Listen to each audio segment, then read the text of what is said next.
The baby's scream tore through the Montana darkness like a knife through silk. Caleb Hartman stood in the center of his dying ranch, the newborn thrashing in his arms, and he realized with cold terror that he had no idea how to keep her alive. 1 week. That's how long his wife had been in the ground.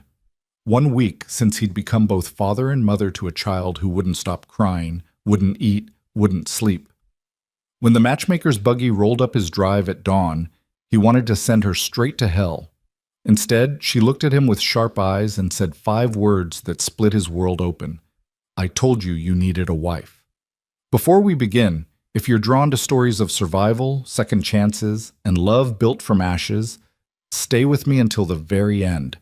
Hit that like button and drop a comment telling me what city you're watching from. I want to see how far this story travels. The ranch house smelled like death and sour milk.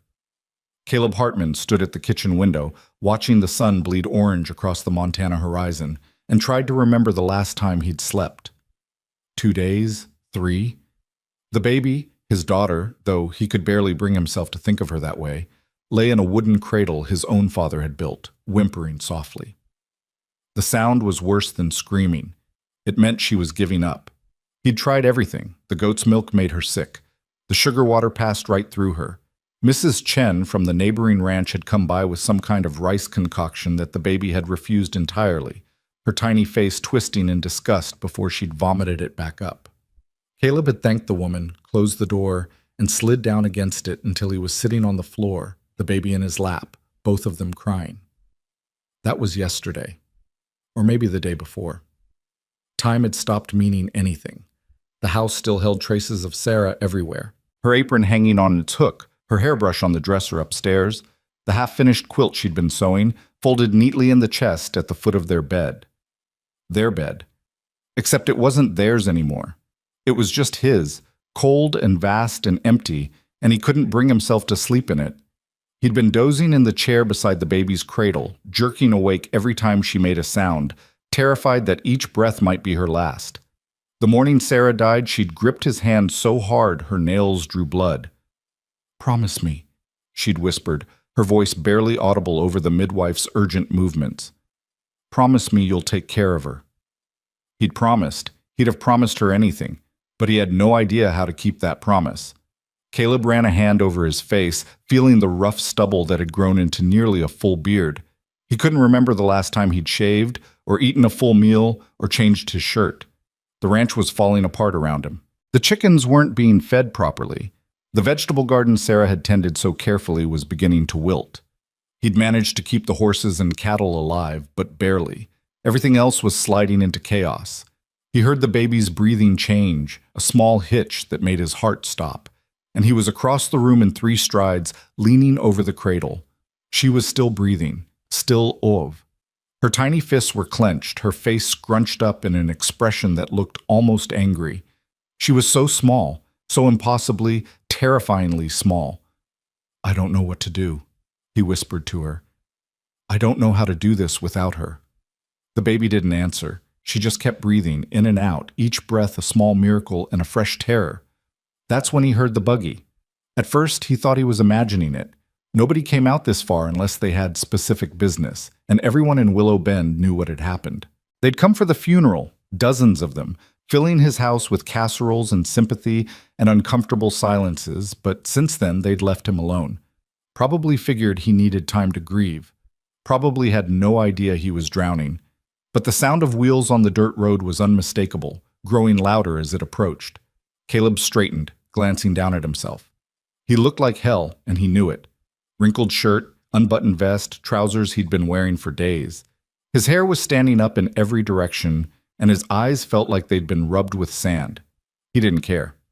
Let whoever it was see him falling apart. Let them see that he couldn't handle this. Maybe they'd take the baby somewhere safe, somewhere with a woman who actually knew what she was doing.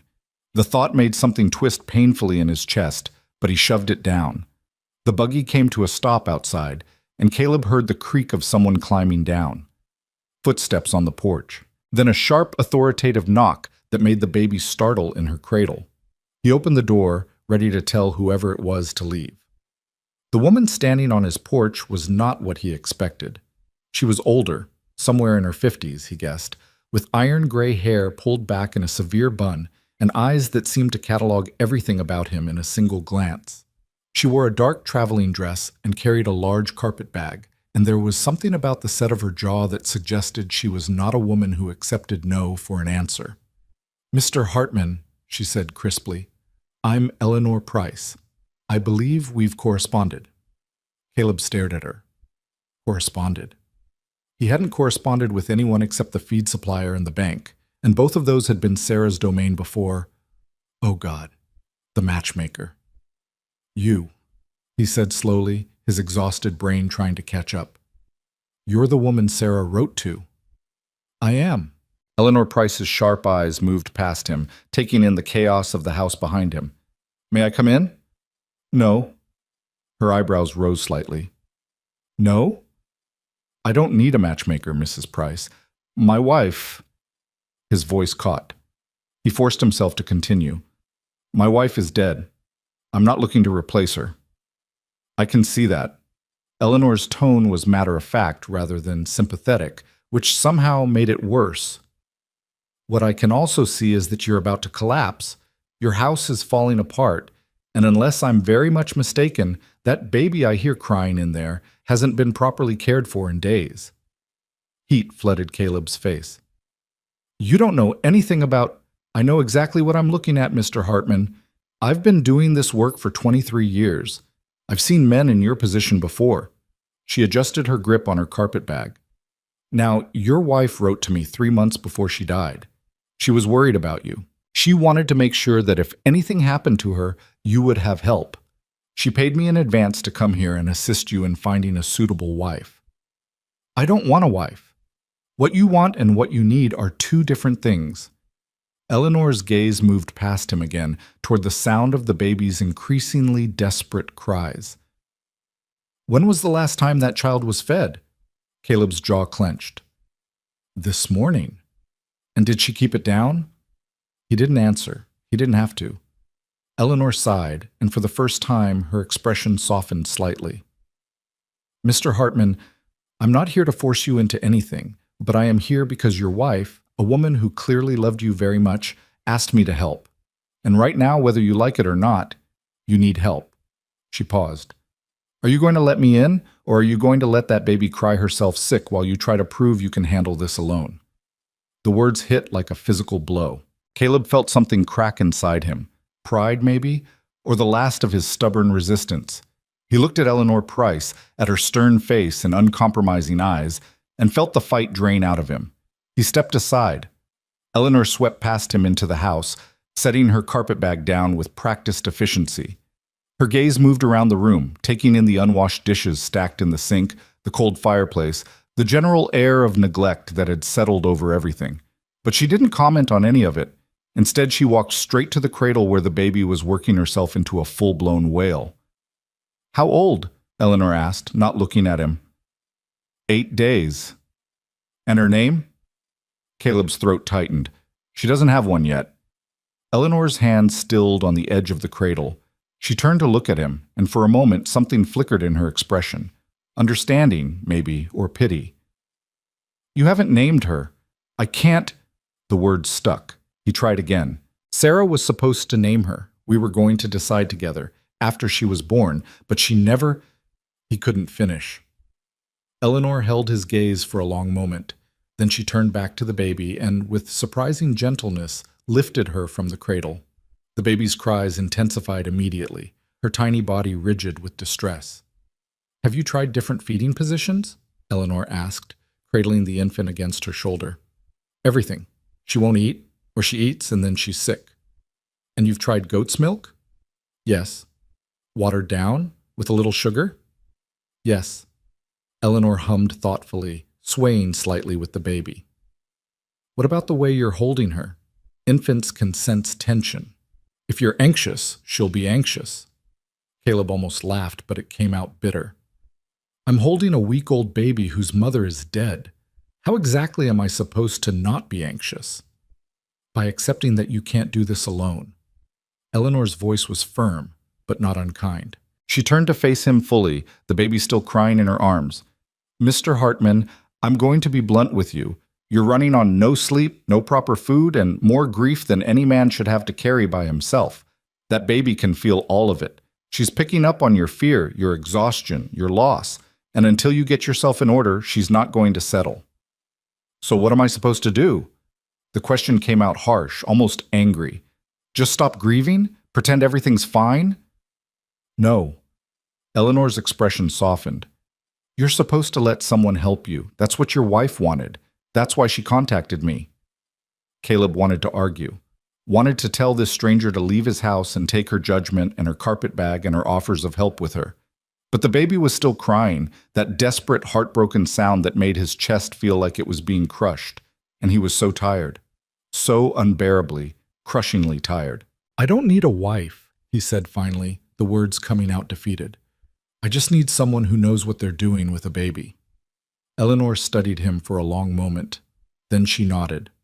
All right, then let me stay for a few days. Not as a matchmaker, just as someone who knows her way around an infant and a household. No strings attached. If you want me to leave after that, I'll go. Caleb looked at her, at this stern, practical woman who had appeared on his doorstep like some kind of uninvited salvation, and felt the last of his resistance crumble. Fine, he said. A few days. Eleanor nodded briskly. Good. Now, where's your kitchen? This baby needs to eat, and you need to sit down before you fall down. The kitchen, as it turned out, was even worse than the main room. Eleanor took one look at the pile of unwashed dishes, the spoiled food, and the general disarray, and set the baby, still crying, back in her cradle with a firm, "She'll survive another few minutes."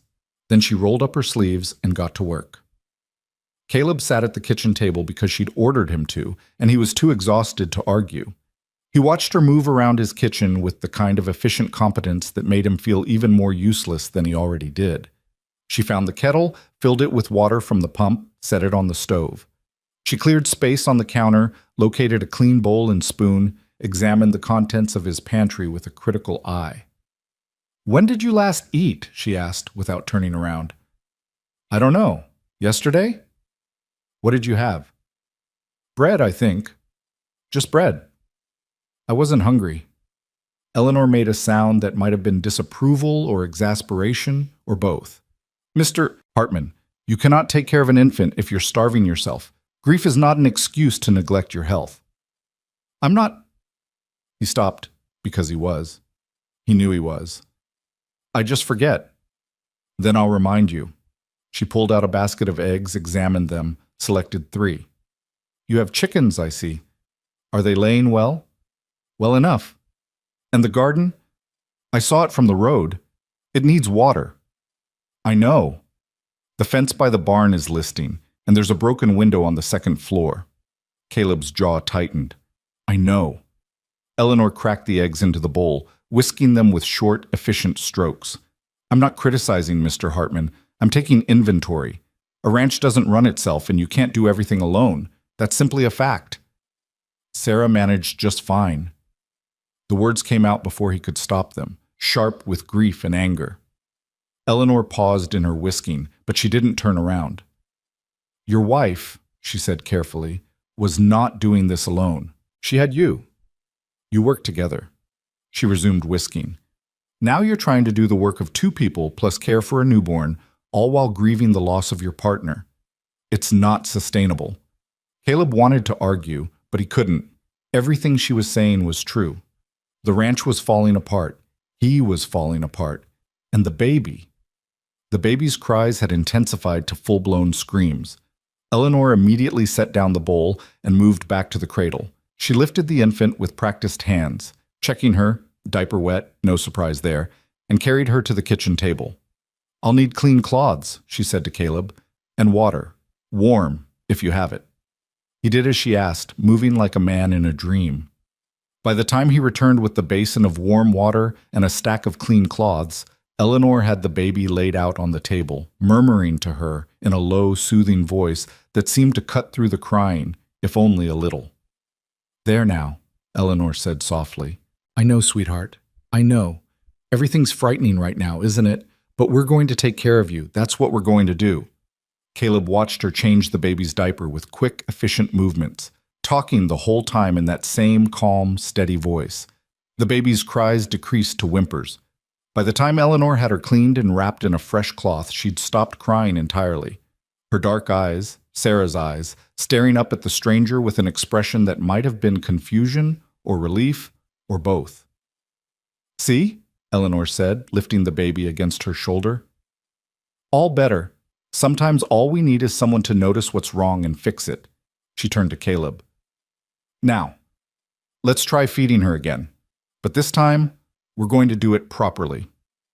It took an hour of Eleanor patiently trying different things, different positions, different ways of getting the baby to latch onto the bottle, different mixtures of milk and water and sugar. The baby fought it at first, turning her head away, crying, pushing at the bottle with her tiny fists. But Eleanor was patient in a way Caleb had never been, never pausing in her gentle murmuring, never showing frustration or fear.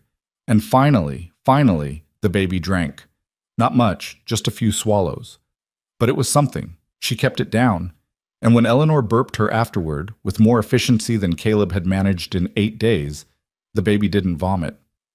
"There," Eleanor said, cradling the infant against her chest. "That's progress." Caleb felt something loosen in his chest, relief so profound it made him lightheaded. "She ate." "She did."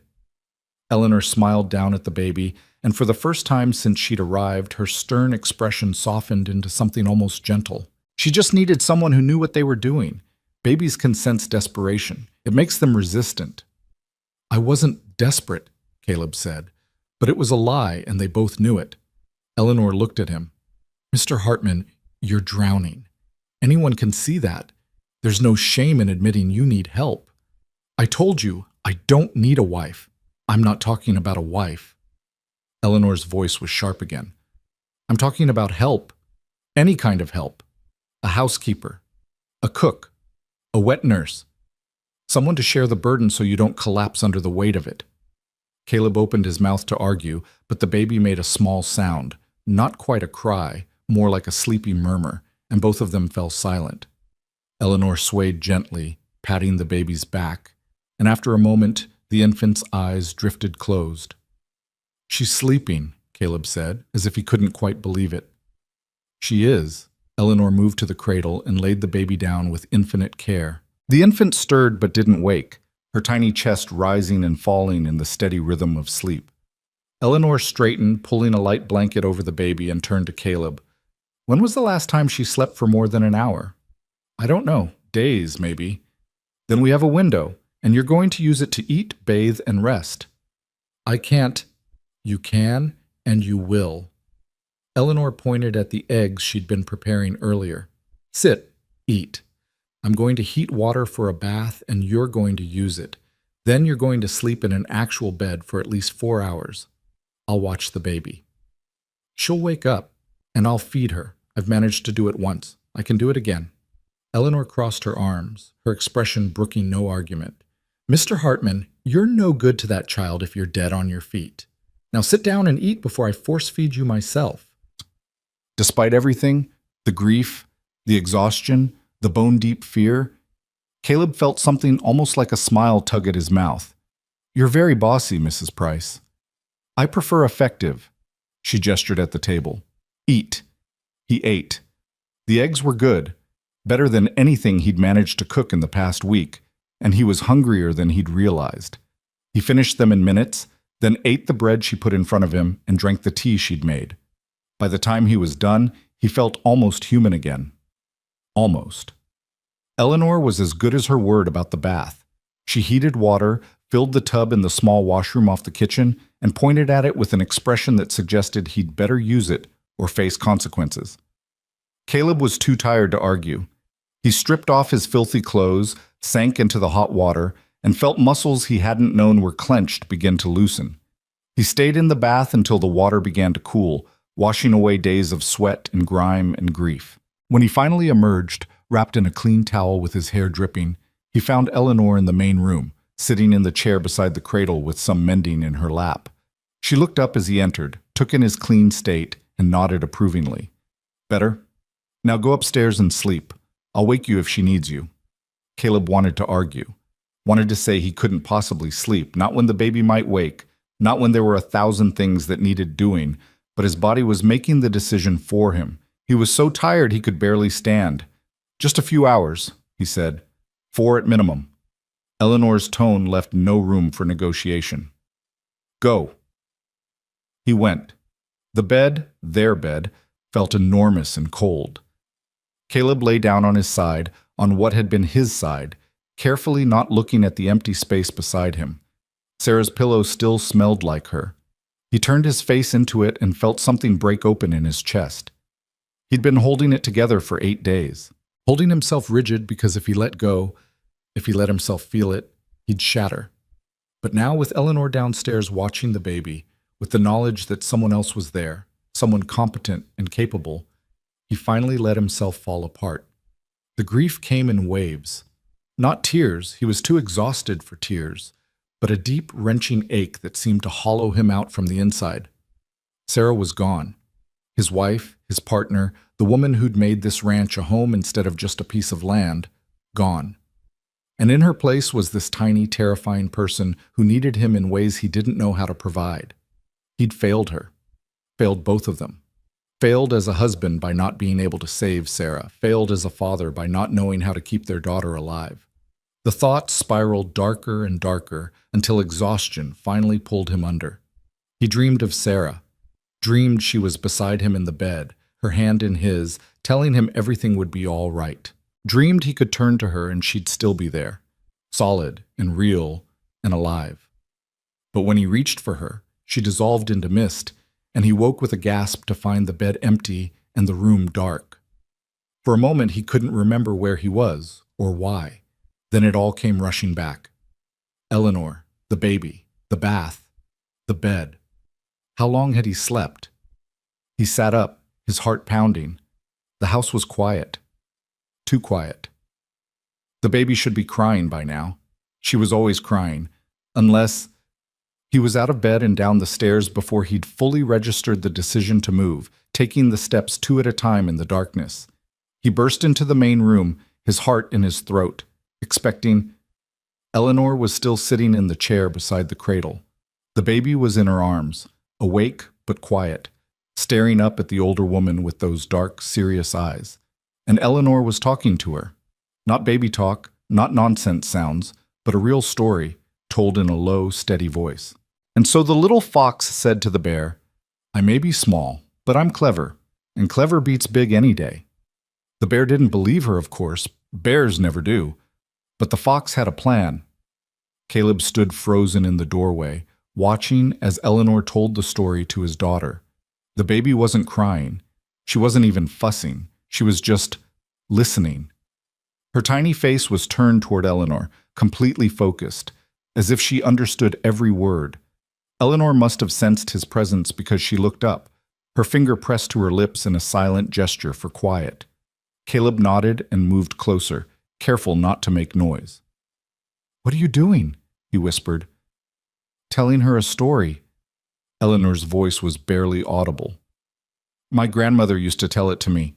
Children like stories, even very small children. She's 8 days old. She still likes the sound of a voice. It comforts her." Eleanor looked back down at the baby.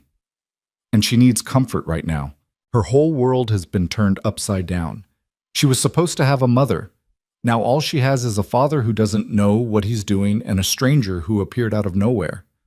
The words stung, but they were true. Caleb sank onto the edge of the nearest chair, watching Eleanor continue her story. The baby's eyes were starting to droop now, her tiny fists unclenching. "How long have you been doing this?" he asked quietly. 2 hours. She woke up hungry, so I fed her. Then she wouldn't settle, so I tried this. It seems to work. 2 hours. Caleb felt guilt wash over him. "You should have woken me." "Why? So you could be exhausted again?" "No." Eleanor shifted the baby slightly. "You needed the rest, and I managed fine." "How did you know what to do?" Eleanor was quiet for a moment. Then, still looking at the baby, she said, "I had a daughter once, a long time ago." Caleb felt something twist in his chest. The way she said it had made it clear the girl was gone. "I'm sorry." So am I. Eleanor's voice was soft. She'd be about 40 now if she'd lived. Cholera took her when she was 3. Took my husband too. That's when I started doing this work. She glanced up at him. Matchmaking. Helping people find what they've lost. But you can't bring them back. No. Eleanor's expression was sad but clear-eyed. No, you can't bring them back, but you can build something new, not a replacement. Just something new. The baby was asleep now, her breathing deep and even. Eleanor stood carefully and laid her in the cradle, tucking the blanket around her with practiced hands. Then she turned to Caleb. It's late, she said. Or early, depending on how you look at it. You should go back to bed. What about you? I'll rest here.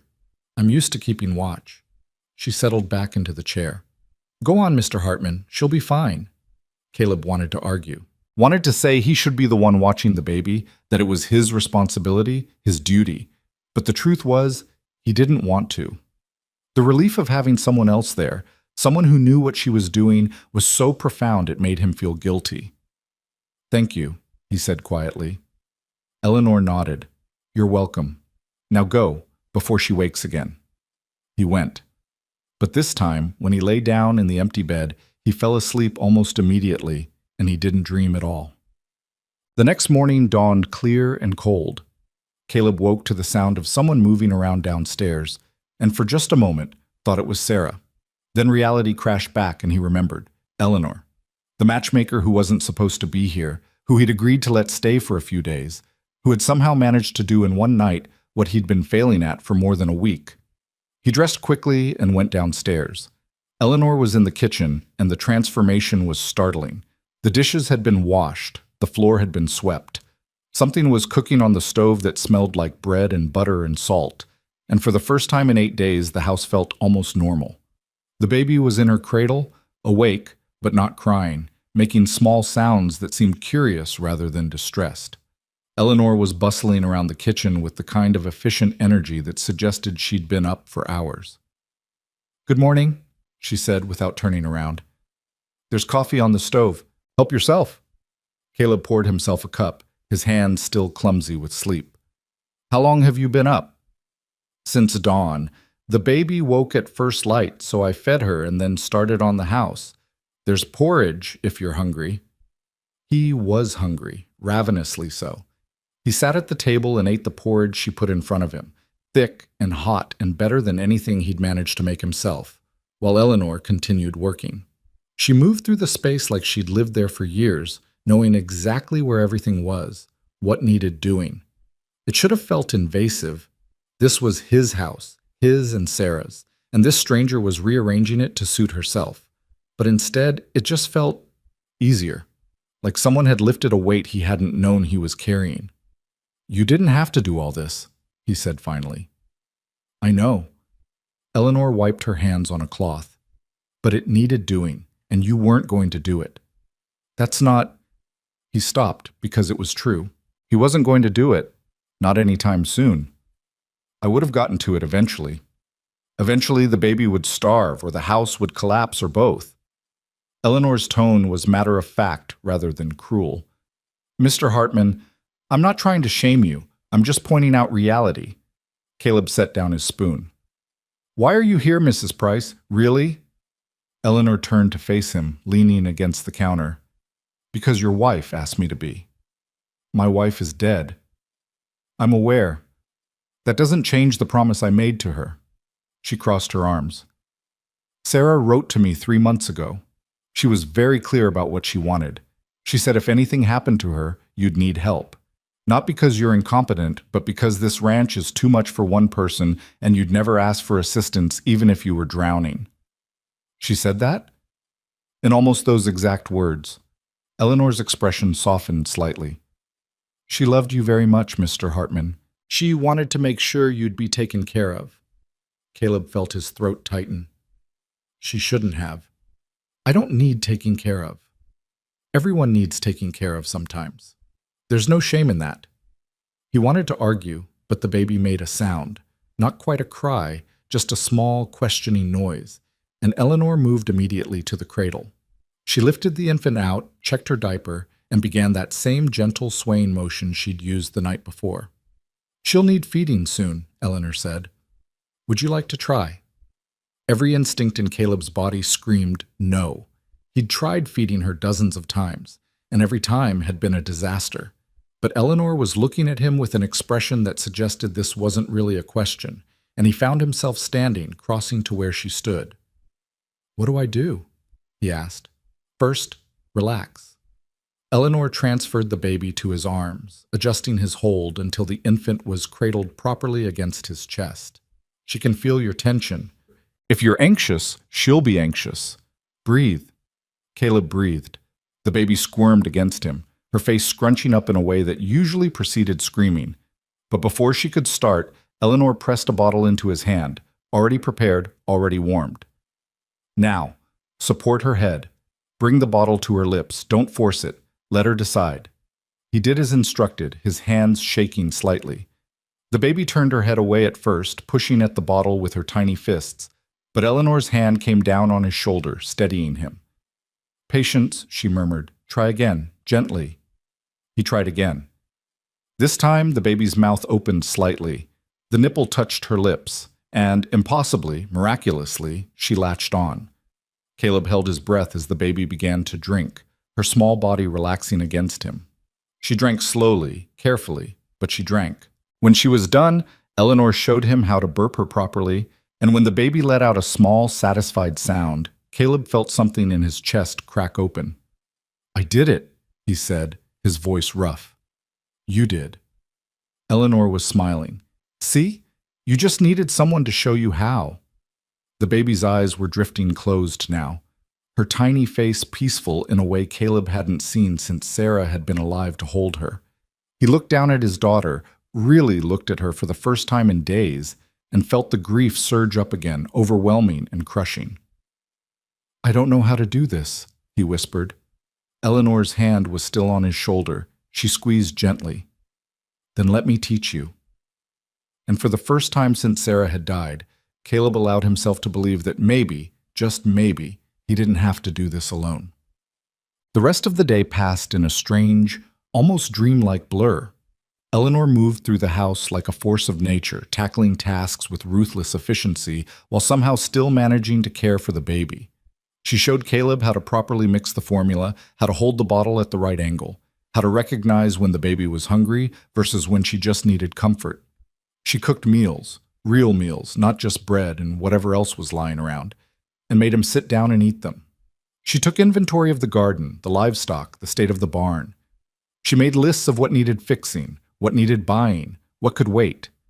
And through it all, she kept talking to the baby. Stories, mostly. Little tales about foxes and bears and clever rabbits who outwitted wolves.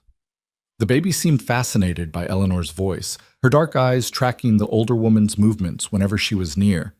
By evening, Caleb was exhausted in a different way than he'd been before. Not the desperate, terrified exhaustion of trying and failing to keep his daughter alive, but the bone-deep tiredness of actually working again, of feeling useful, of being part of something that wasn't just survival.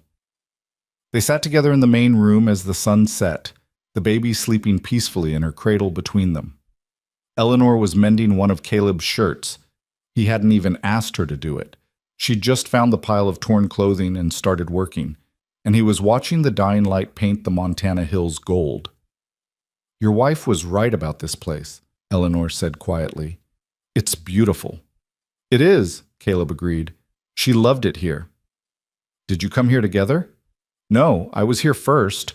Won the land in a poker game, if you can believe that." A ghost of a smile touched his lips.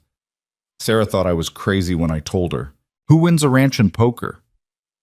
But she came out anyway, took one look at the hills and the sky, and said it was the most beautiful thing she'd ever seen. "How did you meet her?"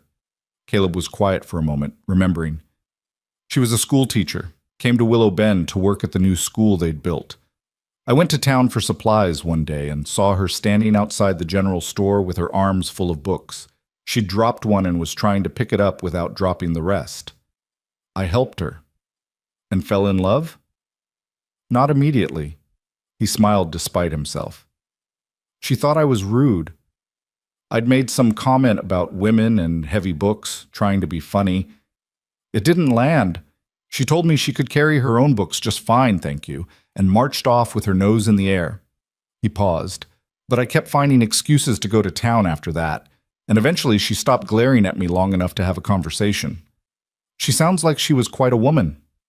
She was. Then the smile faded. She was everything. Eleanor set down her mending. Mr. Hartman, I'm going to ask you something, and I want you to really think about your answer before you speak. Caleb looked at her warily. All right. Why haven't you named the baby? The question hit like a punch to the gut. Caleb's hands clenched on the arms of his chair. I told you, Sarah and I were going to choose together.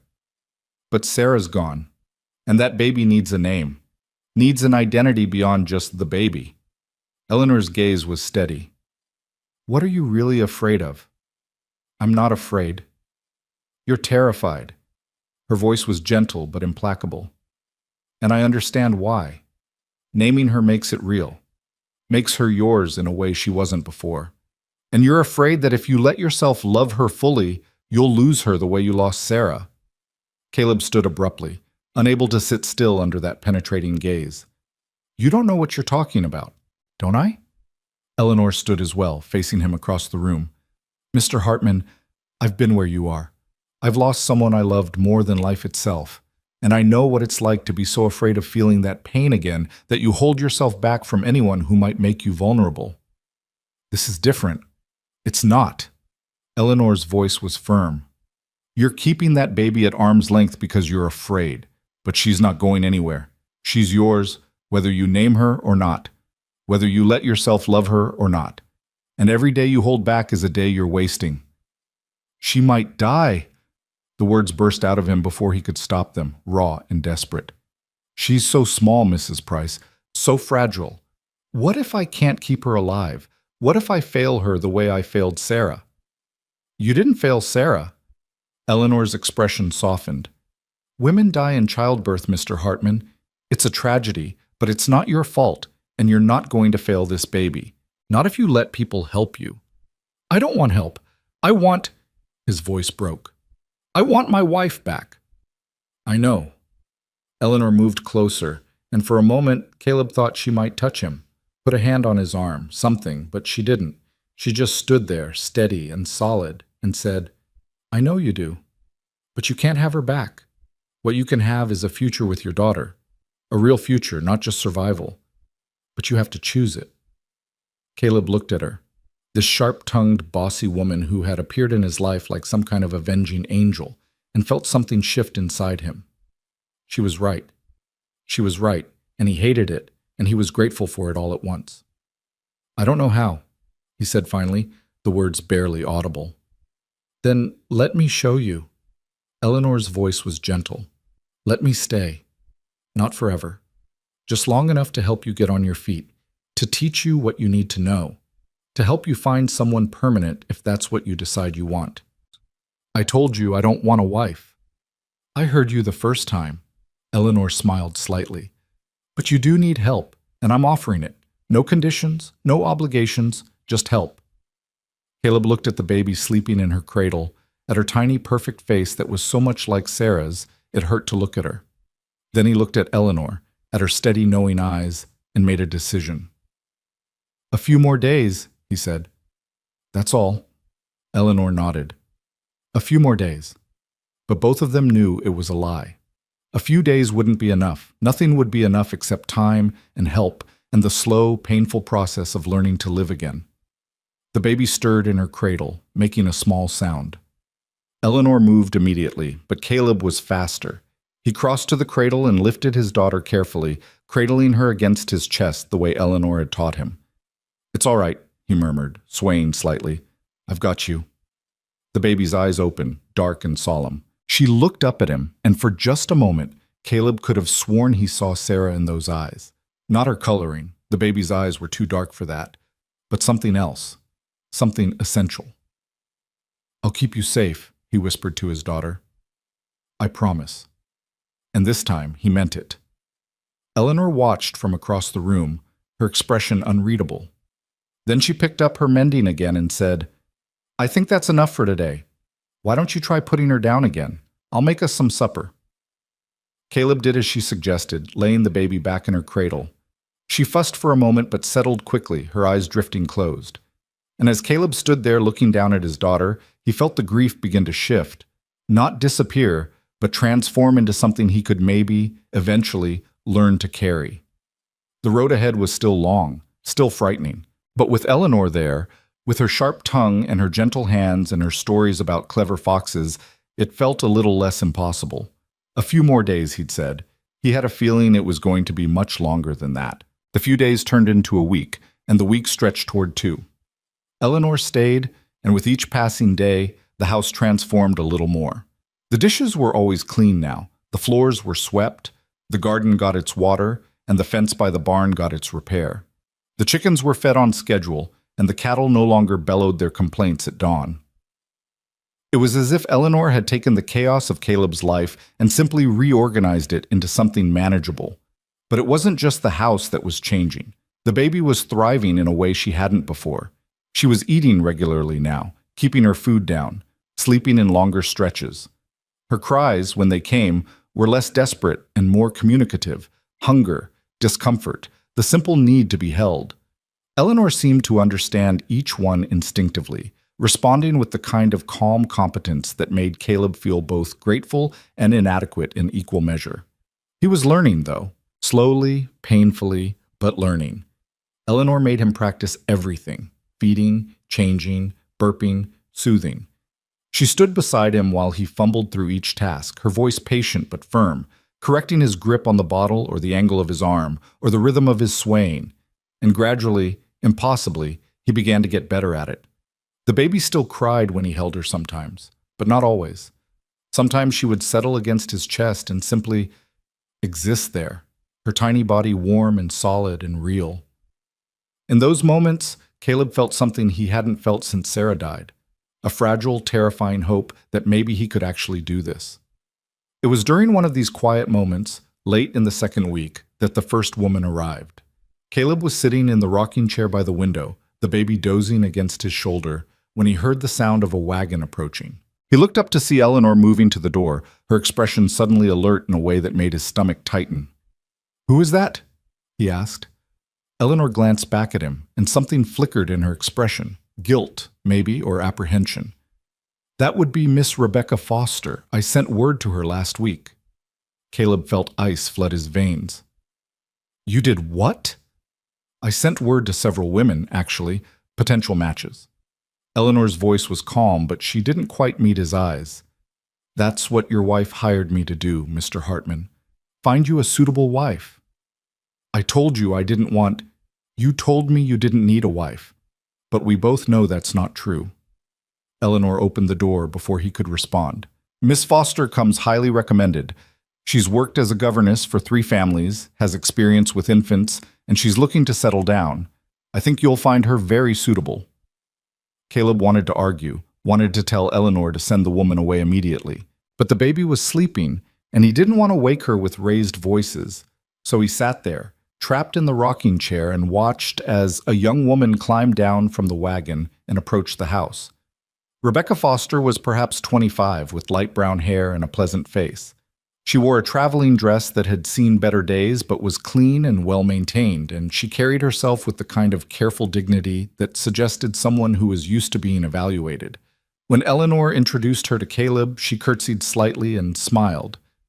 "Mr. Hartman," she said, "it's a pleasure to meet you. Mrs. Price has told me so much about your situation." "Has she?" Caleb's voice came out flat. He didn't move from the rocking chair. Miss Foster's smile faltered slightly, but she recovered quickly. "I'm very sorry for your loss. Mrs. Price mentioned that your wife passed recently. That must be terribly difficult." "It is." An awkward silence fell. Eleanor stepped in smoothly. "Miss Foster, perhaps you'd like to see the rest of the house.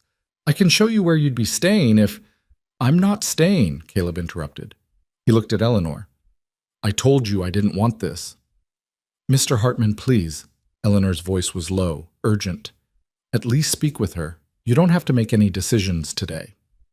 "There's nothing to decide." Caleb stood carefully, still holding the sleeping baby. I'm sorry, Miss Foster. You've wasted your time coming here. Mrs. Price should not have contacted you. Rebecca Foster's pleasant expression hardened slightly. I see. Well, I appreciate your honesty, Mr. Hartman, even if I don't appreciate having traveled 2 days for nothing. She turned to Eleanor. I assume you'll be covering my travel expenses.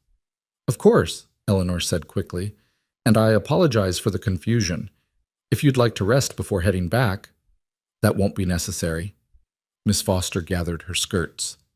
Good day, Mrs. Price. Mr. Hartman. She left with her dignity intact but her displeasure obvious. Caleb watched her wagon disappear down the road, then turned to Eleanor. Don't do that again, he said quietly. Eleanor's jaw tightened. Mr. Hartman, I'm only trying to help. By ambushing me with strangers? The baby stirred against his shoulder, and Caleb lowered his voice. You should have asked me first. Would you have agreed? No. Exactly. Eleanor crossed her arms. You're not going to agree to anything that moves you forward. You're just going to stay here, alone, trying to manage everything by yourself until you collapse. Your wife knew that. That's why she hired me. My wife is dead. The words came out harsh, and Caleb immediately regretted them, but he didn't take them back. And I don't need you making decisions for me. Eleanor studied him for a long moment. Then she sighed. You're right. I should have told you Miss Foster was coming. That was wrong of me. She paused. But Mr. Hartman, sooner or later you're going to have to face the fact that you can't do this alone. Not long term. Why not? You're here. I'm here temporarily. Eleanor's voice was gentle but firm. I told you that from the beginning. I can help you get on your feet, teach you what you need to know, but I can't stay forever. The words hit harder than Caleb wanted to admit. He'd gotten used to having Eleanor around, used to her efficiency, her calm presence, the way she seemed to know exactly what needed doing before he even thought of it. The idea of her leaving, of being alone again with just himself and the baby, he pushed the thought away. Then stay longer. Mr. Hartman, stay until I can manage, however long that takes. He shifted the baby in his arms, feeling her small weight, her warmth. Please. Eleanor looked at him, and something complicated moved across her face. That's not a solution. That's just postponing the inevitable. Maybe, but it's what I'm asking for. The silence stretched between them. Finally, Eleanor nodded. All right, I'll stay a while longer. But Mr. Hartman, you need to at least consider the possibility that you might need more permanent help. A wife, or at least a housekeeper who can live here full time. I'll consider it, Caleb lied. Eleanor didn't look like she believed him, but she let it drop. Fine. Now, that baby needs changing, and you're going to do it. By yourself this time.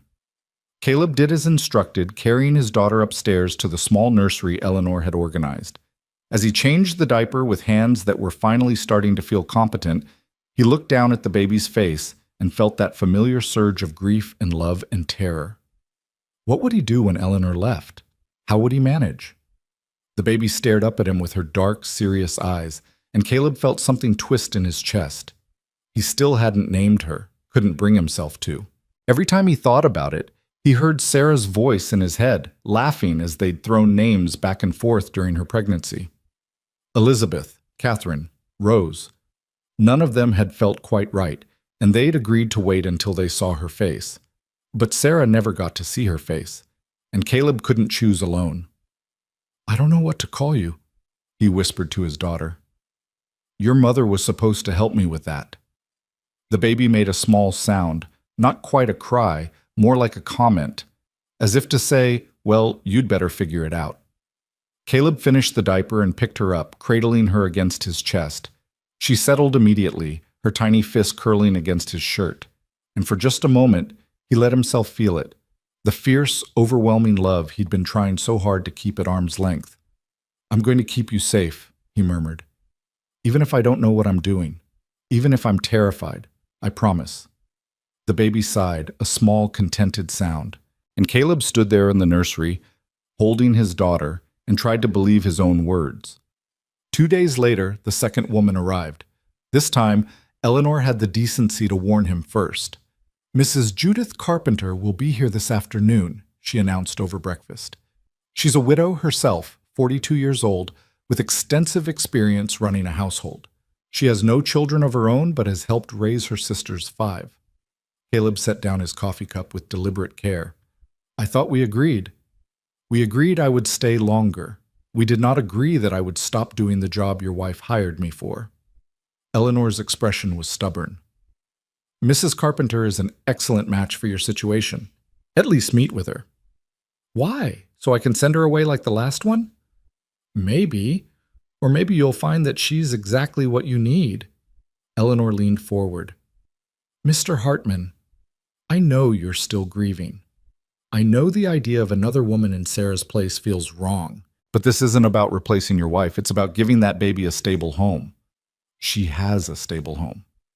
She has a home where her father is barely keeping his head above water and relying on a temporary housekeeper who's going to leave eventually. Eleanor's voice was blunt. That's not stability.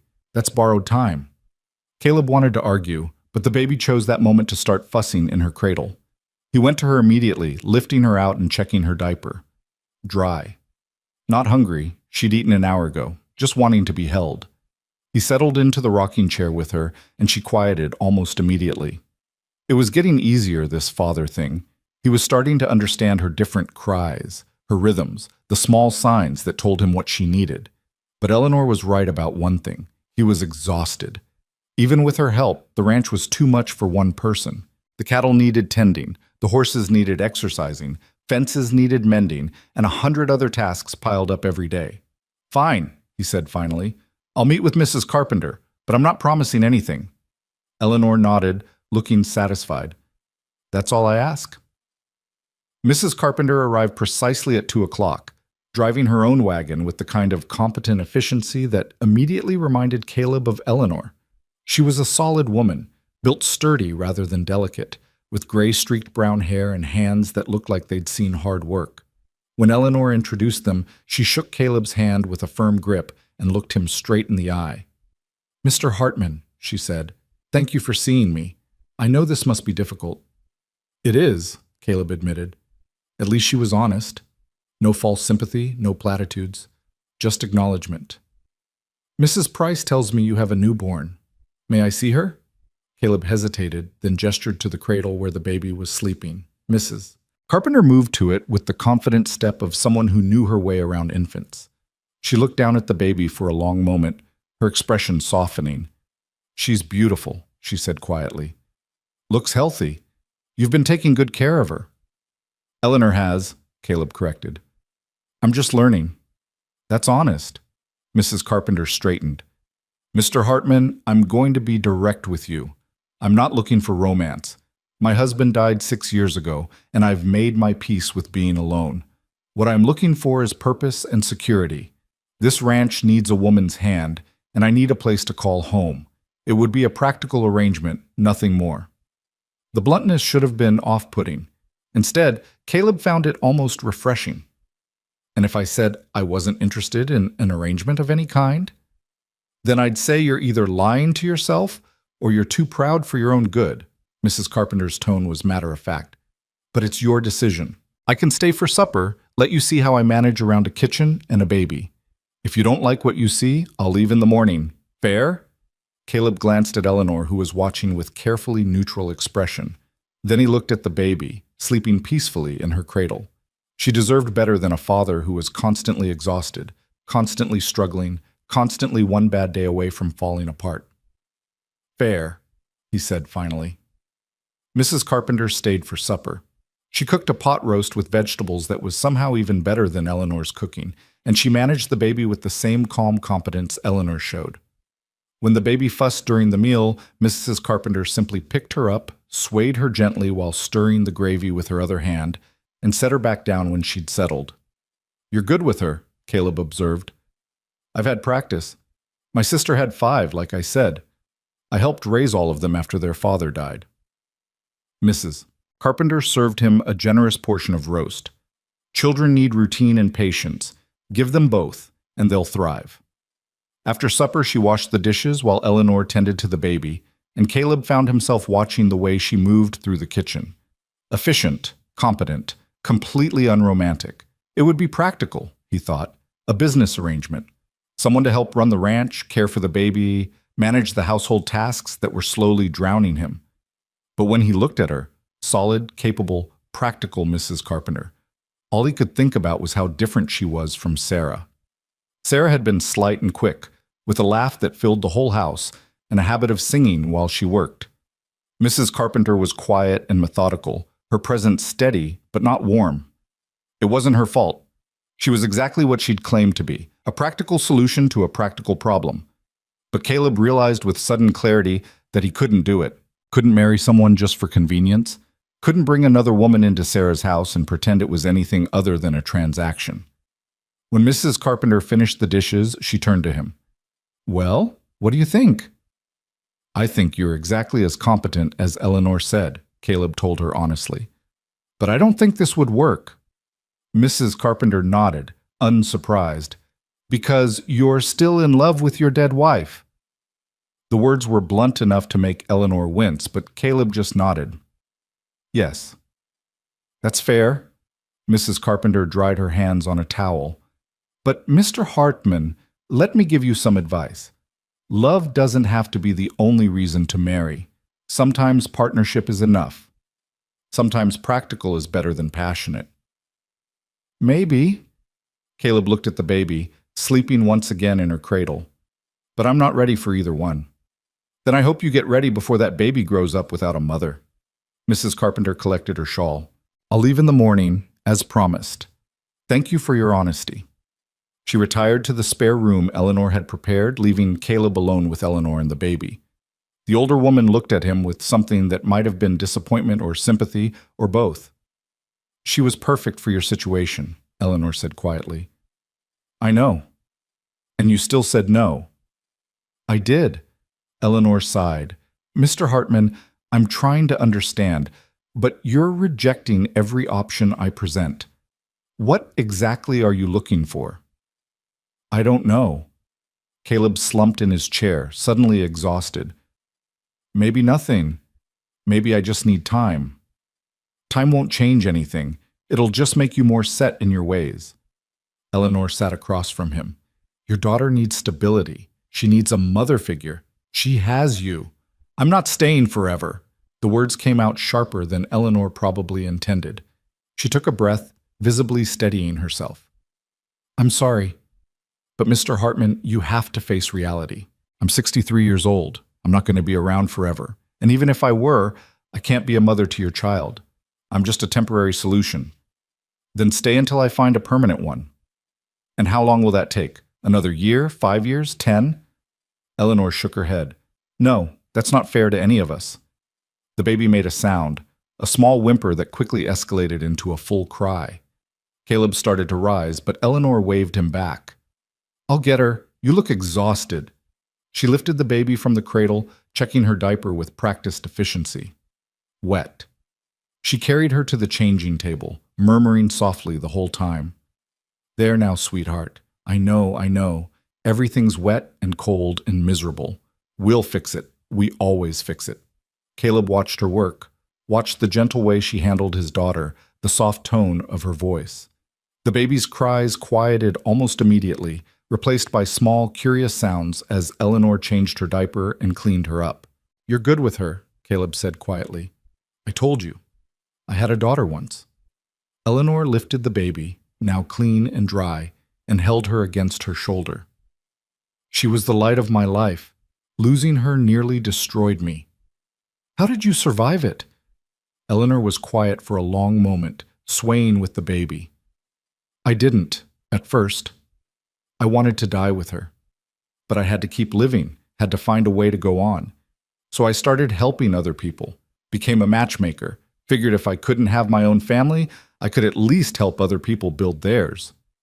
She looked at him. "That's why I'm being so pushy, Mr. Hartman, because I know what it's like to lose everything. And I don't want to see you waste what you still have." Caleb felt something twist in his chest. "I'm not wasting. You're not living. There's a difference." Eleanor brought the baby over to him, placing her gently in his arms. "This child is yours. She's alive, she's here, and she needs you. really needs you, not just your body going through the motions while your heart stays buried with your wife. I don't know how to do that. Then learn. Eleanor's voice was softer now. Let yourself love her.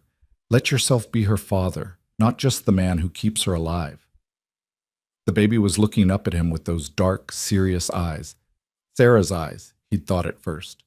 But now, holding her close, he realized they weren't Sarah's eyes at all. They were their own, unique, belonging to this small person who hadn't asked to be born into grief and chaos. I'm afraid, he admitted quietly. I know. Eleanor touched his shoulder gently. But fear is no reason to hold back. She needs you, Caleb. All of you. It was the first time she'd used his given name. The informality of it, the gentleness, made something crack in his chest. He looked down at his daughter and felt tears burn behind his eyes. I don't even know what to call her, he whispered. Eleanor was quiet for a moment. Then she said, What names did you and Sarah discuss? Lots of them. Elizabeth, Catherine, Rose, Grace. Sarah liked Grace. His voice caught, but nothing felt right. Maybe because you were waiting to see her, to know who she was. Eleanor moved to sit beside him.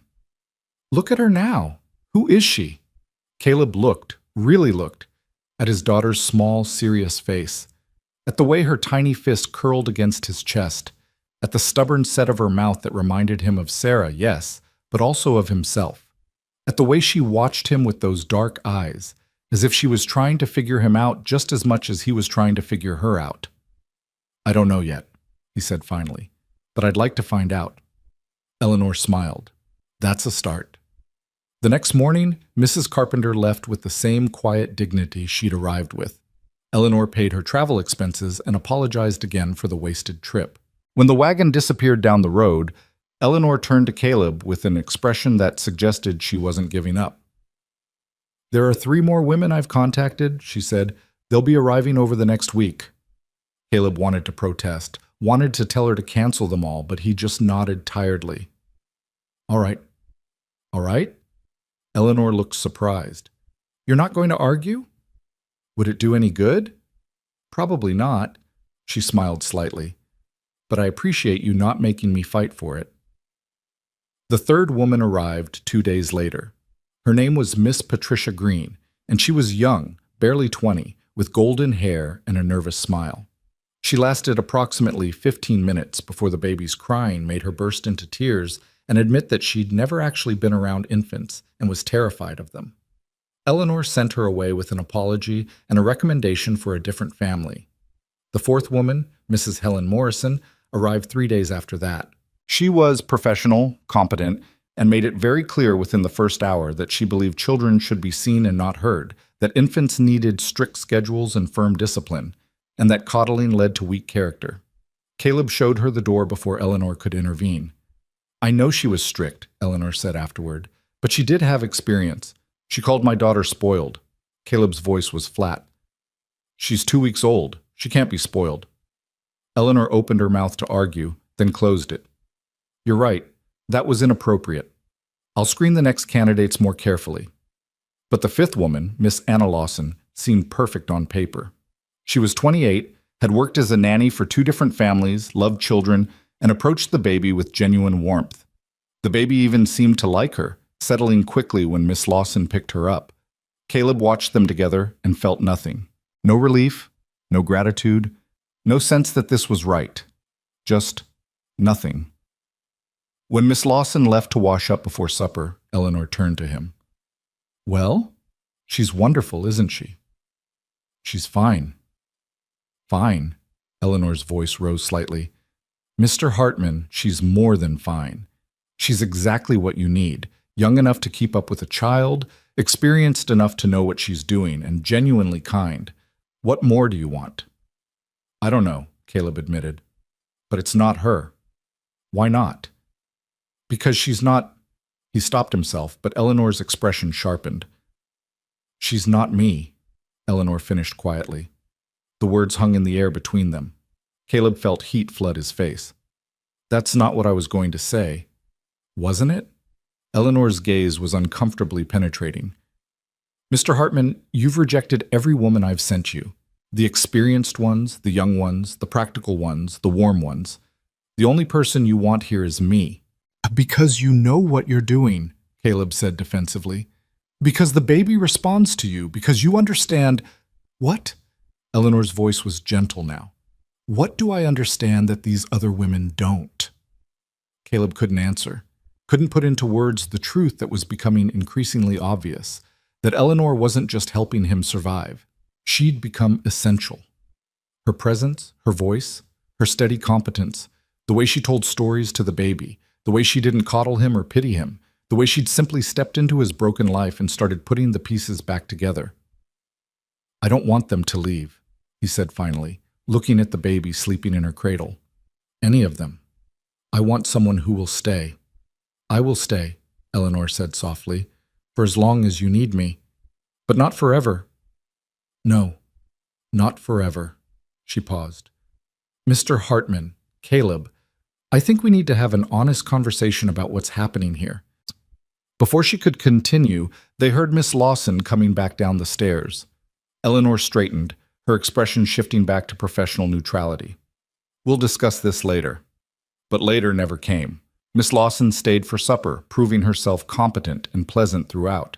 She even got the baby to smile, just a small, fleeting expression, but enough to make her laugh with delight. When she left the next morning, she did so with the clear expectation that Caleb would send for her once he'd made his decision. He didn't send for her, didn't send for any of them, and Eleanor, for once, didn't push. The days fell into a rhythm. Caleb worked the ranch while Eleanor managed the house and the baby. They ate meals together, took turns with the infant during the night, moved around each other with increasing ease. It was almost comfortable, this temporary arrangement, almost like a family. But Eleanor's words haunted him. You've rejected every woman I've sent you. The only person you want here is me. Was that true? Was he really so attached to Eleanor that he couldn't imagine anyone else in her role? Or was he just afraid of change, of letting another person into the life he and Sarah had built together? He didn't know. Couldn't sort through the tangle of grief and fear and growing dependence that had wrapped itself around his heart. All he knew was that when he imagined Eleanor leaving, imagined trying to manage without her, the terror was almost as bad as when Sarah had died. And that terrified him most of all. 3 weeks had passed since Eleanor arrived, and the confrontation came on a Tuesday morning when Caleb found her packing. He'd gone upstairs to fetch a clean shirt and stopped dead in the doorway of the spare room. Eleanor's carpet bag was open on the bed, half filled with her carefully folded clothes. She was placing her hairbrush inside when she noticed him standing there. Mr. Hartman. Her voice was calm, but she wouldn't quite meet his eyes. I was going to tell you after breakfast. Tell me what? But he already knew. The ice forming in his stomach told him exactly what. That it's time for me to go. Eleanor continued packing, her movements measured and deliberate. You're managing well now. The baby is thriving. You've learned everything you need to know. There's no reason for me to stay longer. No reason? Caleb's voice came out hoarse. Eleanor, you can't just… I can and I should. She finally looked at him, and her expression was sad but resolute. I told you from the beginning this was temporary. You've rejected every woman I've brought here, which tells me you're not ready for what your wife wanted. And I can't keep enabling you to avoid moving forward. I'm not avoiding anything. You're avoiding everything. Eleanor's voice was gentle but firm. You won't name your daughter. You won't consider remarrying. You won't even acknowledge that you can't do this alone long term. You're just existing, Caleb, not living. And as long as I'm here making everything easy for you, you'll never have to face that. The words hit like physical blows. Caleb gripped the doorframe, feeling the room tilt slightly. You said you'd stay as long as I needed. And I have. But need and want are different things. She folded another dress, placed it in the bag. You don't need me anymore. You're just afraid to admit it. That's not true. Isn't it? Eleanor turned to face him fully. When was the last time you fed the baby without me hovering? Yesterday morning. When was the last time you changed her without asking for help? 2 days ago. You made supper by yourself last week. Managed the washing on your own. You're capable, Caleb. You just don't believe it. Because what if I fail? The words burst out before he could stop them. What if you leave and I can't do it? What if something happens to her and you're not here to fix it? Then you'll figure it out, the same way every other parent does. Eleanor's expression softened. I'm not abandoning you. I'm giving you the space to become the father your daughter needs. She needs you. Caleb's throat tightened. When she cries, she calms for you faster than anyone. She smiles when she hears your voice. You tell her those stories and she just listens, like she understands. She'll do the same for you if you let her. Eleanor moved closer, and Caleb saw something complicated in her expression. But Caleb, you have to let yourself be her father. Really be her father, not just the man who keeps her alive while someone else does the actual parenting. I am her father. Then act like it. Name her. Love her. Stop holding yourself back because you're terrified of losing her the way you lost Sarah. The accusation hung in the air between them. Caleb wanted to deny it, wanted to tell Eleanor she was wrong, but the words stuck in his throat because they were true. He was terrified of loving his daughter completely, of letting himself be vulnerable to that kind of loss again. You don't understand, he said finally. Don't I? Eleanor's voice was sharp now. I lost my daughter, Caleb. I loved her with everything I had, and then she was gone. I know exactly what you're afraid of. But you know what? I wouldn't trade those 3 years I had with her for anything, even knowing how it ended, even knowing the pain, because loving her was worth it. That's easy to say when it's already over. It's the only thing worth saying. Eleanor stepped closer. Your daughter is alive. She's here. And every day you spend protecting yourself from loving her is a day you're wasting, a day you'll never get back. Caleb felt something crack inside his chest. I do love her. Then show it. Name her. Choose her. Stop waiting for some perfect moment that's never going to come. Eleanor's eyes were bright with emotion now. Sarah is gone, Caleb. I know that's unbearably painful, but your daughter is here, and she deserves a father who's present, not one who's so busy grieving what he lost that he can't see what he still has. You think I don't know that? Caleb's voice rose. You think I don't feel guilty every single day that I can barely look at her without seeing Sarah? That I can't hold her without thinking about what she cost? The words were out before he could stop them, raw and terrible. Eleanor's expression shifted to something that might have been shock or understanding, or both. What she cost, Eleanor repeated quietly. You blame her. No, but even as Caleb said it, he knew it was a lie. It's not her fault. I know it's not her fault. But you can't help feeling it anyway. Eleanor's voice was soft now, almost pitying. Oh, Caleb, don't.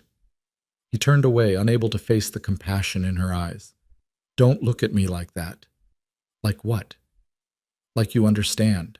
Like you're not judging me for being a terrible father. You're not a terrible father. Eleanor moved to stand beside him. You're a grieving man who's doing his best in an impossible situation. But Caleb, you have to stop punishing yourself, and you have to stop punishing her. You won't name her.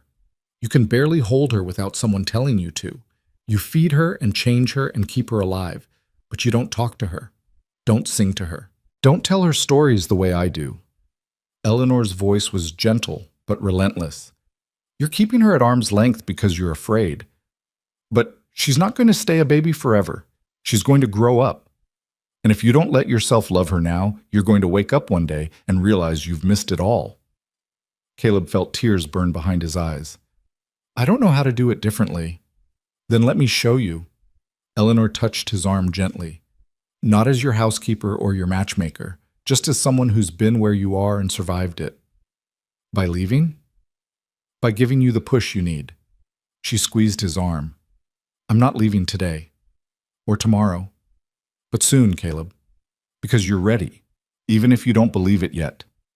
Before Caleb could respond, the baby started crying downstairs. Eleanor moved toward the door, but Caleb stopped her. Let me, he said quietly. Eleanor studied him for a moment, then nodded. All right. Caleb went downstairs alone. The baby was in her cradle, her tiny face scrunched up in distress. He lifted her carefully, checking her diaper, dry, and tried to remember the last time she'd eaten. An hour ago? 2? Time was still a blur sometimes. He settled into the rocking chair, cradling her against his chest. She continued crying, her small body rigid with whatever infant distress had overtaken her. Caleb swayed gently, the way Eleanor had taught him, and tried to find words. "I'm sorry," he whispered to his daughter. "I'm so sorry I'm not better at this. I'm trying. I swear I'm trying." The baby's cries didn't stop, but they changed slightly, less desperate, more questioning, as if she was listening to him even through her distress. "Your mother would have known what to do," Caleb continued, his voice rough. "She was good at everything. Good at running the ranch, good at making this house a home. She would have been good at being your mother." He paused, feeling tears slip down his cheeks.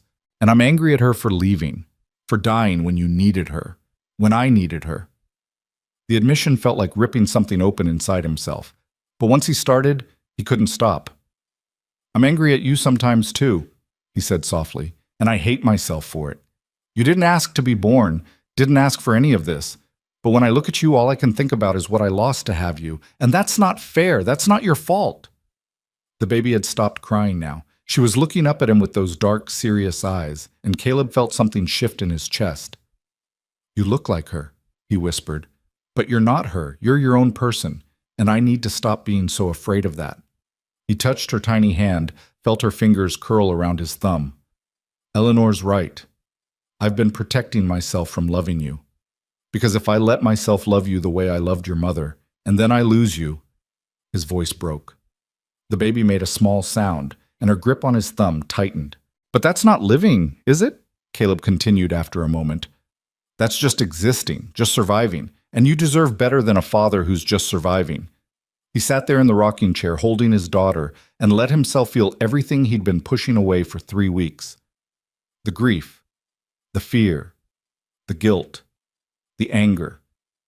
And underneath it all, terrifying and undeniable, the love. He loved her, this small, helpless person who'd cost him everything and given him nothing yet but sleepless nights and endless worry. He loved her so much it felt like drowning. "I'm going to try," he told her. "I'm going to try to be the father you need, even if I'm terrified, even if I don't know what I'm doing, because Eleanor's right. You're here, you're alive, and I can't keep wasting the time we have together being afraid." The baby's eyes were drifting closed now, her tiny body relaxing against his chest. Caleb continued rocking, continued holding her, and felt something in his heart begin to heal. When Eleanor came downstairs 20 minutes later, she found them both asleep in the rocking chair. She stood in the doorway for a long moment, watching, and something complicated moved across her face. Then she quietly went back upstairs to finish her packing. Caleb woke to find Eleanor making supper. The baby was still asleep against his chest, her breathing soft and even. His neck was stiff from the angle he'd been sitting at, but he didn't want to move and risk waking her. Eleanor glanced over at him and smiled. "You've been asleep for 2 hours." 2 hours? Caleb shifted carefully. "Why didn't you wake me?" "Because you both needed the rest." She stirred something on the stove. "And because I wanted to see if you could do it. Hold her that long without panicking." "Did I pass the test?" "With flying colors." Eleanor's smile widened. "You're more capable than you think, Caleb." They ate supper together in companionable silence, the baby sleeping peacefully in her cradle beside the table. It felt domestic, comfortable, like they'd been doing this for years instead of weeks, and that comfort, Caleb realized, was part of the problem. "When are you planning to leave?" he asked quietly. Eleanor set down her fork. "I was thinking the end of the week. That's 3 days." "Yes." Caleb looked at his daughter, then back at Eleanor. "What if I asked you not to go?" "Then I'd ask you why." Eleanor's gaze was steady, and I'd need a better answer than because I'm afraid to do it alone. "What if the answer is because I don't want you to go?" The words came out before Caleb could think them through. "What if it's because you've become..." He stopped, unsure how to finish. "Because I've become what?" Eleanor's voice was soft, almost careful. Important, Caleb finished, to both of us. She settles for you in ways she doesn't for anyone else. And He paused, trying to find words for something he didn't fully understand himself. I rely on you, not just for help with the baby or the house, but for what, Caleb? He met her eyes and felt something shift between them. For making this bearable. For making me believe I can do this. For seeing me at my worst and not walking away. Eleanor was quiet for a long moment. When she spoke, her voice was measured. What exactly are you asking me? I don't know. Caleb ran a hand through his hair, frustrated with his own inability to articulate what he was feeling. I just know that when I think about you leaving, I feel the same panic I felt when Sarah died. Like I'm losing something essential, something I can't function without. That's dependence, not... Eleanor stopped herself, shook her head. Caleb, you're confusing gratitude with something else. I've helped you through an impossible time. It's natural to feel attached to me. But that doesn't mean what? It doesn't mean we should complicate this more than it already is. Eleanor stood, began clearing the dishes with brisk efficiency. I came here to do a job, find you a wife, help you get on your feet. I've done half of that. The other half clearly isn't going to happen. So it's time for me to go. What if I don't want another wife? Caleb stood as well. What if I just want you to stay? As what? Your permanent housekeeper? Eleanor's voice had an edge now. Caleb, I'm 63 years old. I'm not going to spend whatever years I have left taking care of someone else's household. Then not as a housekeeper, as... He struggled for words. As someone who matters. As family. Eleanor's hand stilled on the dishes. She turned slowly to face him. What are you saying? I'm saying I don't want you to leave. Caleb moved closer. I'm saying that somewhere in the past 3 weeks, you stopped being the matchmaker my dead wife hired and became someone I can't imagine living without. Caleb, I'm saying that when I look at you with my daughter, I don't see a temporary solution. I see the person who saved us both. His voice dropped. And I'm saying that if you're determined to leave, the least you can do is tell me the real reason why. Eleanor's expression was complicated, surprise and something else Caleb couldn't quite read. The real reason is exactly what I told you. You need to learn to stand on your own. That's not all of it. Caleb studied her face. You're running. I don't know from what, but you're running. I am not. You are. He moved closer still. You've spent 3 weeks teaching me not to be afraid, telling me to face what scares me, but you won't do the same thing. There's nothing for me to face. But Eleanor's voice wavered slightly. Isn't there? Caleb reached out, touched her arm gently. Eleanor, what are you afraid of? She pulled away from his touch, moving to the other side of the kitchen. When she spoke, her back was to him. I'm afraid of watching another child grow up. I'm afraid of letting myself care too much and then having to leave. I'm afraid of... Her voice caught. I'm afraid of becoming attached to something that isn't mine to keep. The admission hung in the air. Caleb felt his chest tighten with understanding. The baby, he said softly. You're attached to her. Of course I'm attached to her. Eleanor's shoulders were rigid. I've spent 3 weeks caring for her, feeding her, soothing her in the middle of the night. I've told her stories and sang her songs and watched her grow stronger every day. How could I not be attached? Then why leave? Because she's not mine. Eleanor whirled to face him, and there were tears on her cheeks. She's not my daughter. She's not my granddaughter. She's not anything to me except a job I was hired to help with. And the longer I stay, the more I forget that. Caleb stared at her, seeing clearly for the first time the pain she'd been hiding behind her competent, no-nonsense exterior. You love her. Eleanor's voice broke. It doesn't matter. It matters more than anything. Caleb crossed the kitchen to stand before her. Eleanor, you love her, and she loves you, and He paused, took a breath. I think I'm starting to understand why I couldn't accept any of those other women. Eleanor looked up at him, her eyes bright with tears. Don't. Don't what? Don't say something we'll both regret. Her voice was almost pleading. Caleb, you're grieving. You're vulnerable. You're confusing gratitude and dependence with something they're not. Am I? He held her gaze. Or are you so busy protecting yourself that you can't see what's actually happening here? Nothing is happening here. But even as Eleanor said it, she didn't sound convinced. Something's been happening since you arrived. Caleb's voice was quiet but certain. Maybe I didn't see it at first because I was too lost in grief, and maybe you didn't see it because you were too focused on doing your job. But it's there, Eleanor. We both know it. Eleanor shook her head, but she didn't move away. This is a mistake. Why? Because you're older than me? Because you came here as a matchmaker? Because Sarah hired you? Caleb reached up, gently wiped a tear from her cheek. Or because you're as afraid as I am? All of those reasons. Eleanor's voice was barely a whisper. And because your wife trusted me to help you, not to what? Care about us? Become part of our lives?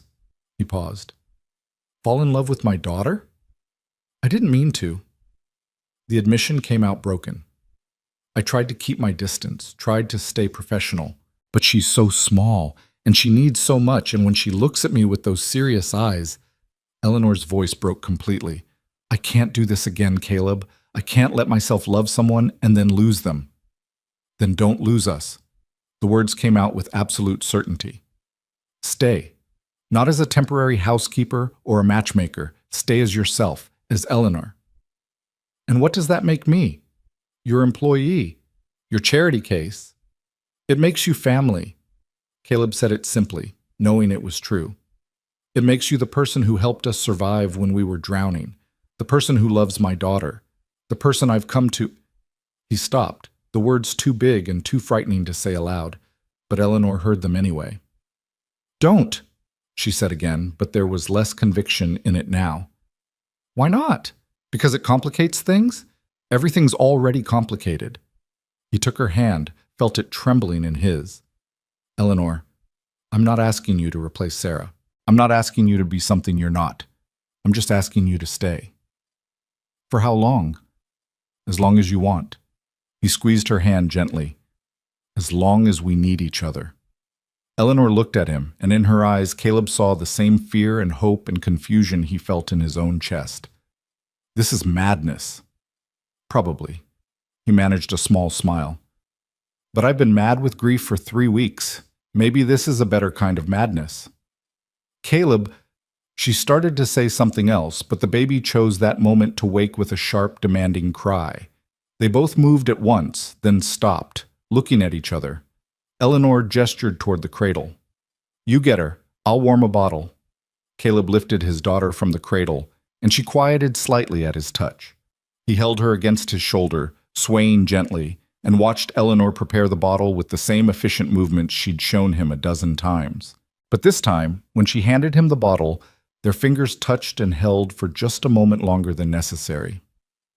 I'm still leaving at the end of the week, Eleanor said quietly. Caleb's heart sank. Eleanor, I need time to think, to figure out what I'm doing. She stepped back. But I'm not saying no. I'm just saying I need time. It wasn't what Caleb wanted, but it was more than he'd had a few minutes ago. All right. He fed the baby while Eleanor finished the dishes, and the silence between them was charged with everything they hadn't said.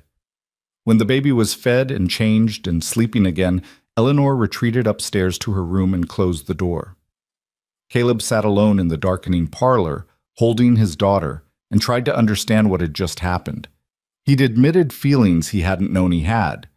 Eleanor had admitted to loving the baby, and somehow, in the space of a single conversation, everything had shifted. He looked down at his daughter's sleeping face. What do you think? He whispered. Did I just make a complete fool of myself? The baby, of course, didn't answer, but her tiny hand was curled around his thumb, holding on tight, and Caleb took that as a good sign. The next 3 days were strange. Eleanor continued her work around the house with the same efficiency as before, but there was a tension beneath it now. She and Caleb moved around each other carefully, like dancers who'd forgotten the steps. They spoke about necessary things, the baby's feeding schedule, repairs that needed making, supplies that needed buying, but avoided anything deeper. At night, Caleb lay awake in his empty bed and wondered if he'd ruined everything. Wondered if Eleanor would leave at the end of the week and never come back. Wondered what the hell he'd been thinking, confessing feelings to a woman he'd known less than a month. But then he'd remember the look in her eyes when she'd admitted to loving the baby. Remember the way her hand had trembled in his. Remember the moment when everything had cracked open between them and he'd seen the truth underneath. She felt it too. Whatever this was, attachment, affection, something more complicated than either of those, she felt it too. On the third day, Caleb was in the barn repairing a broken stall door when Eleanor appeared in the doorway. She stood there for a moment, backlit by the afternoon sun, and Caleb's breath caught at the sight of her. "I've been thinking," she said without preamble. Caleb set down his hammer. "About leaving?" "About staying." Eleanor moved closer, picking her way carefully across the barn floor. "About what you said. About family." "And?" She was quiet for a moment, choosing her words carefully. "I told you I lost my daughter 40 years ago. What I didn't tell you was that she was all I had left. My husband died in the same epidemic. My parents were already gone. My siblings had moved east. Losing her meant losing everything." Caleb waited, letting her speak. "I swore I'd never put myself in that position again," Eleanor continued.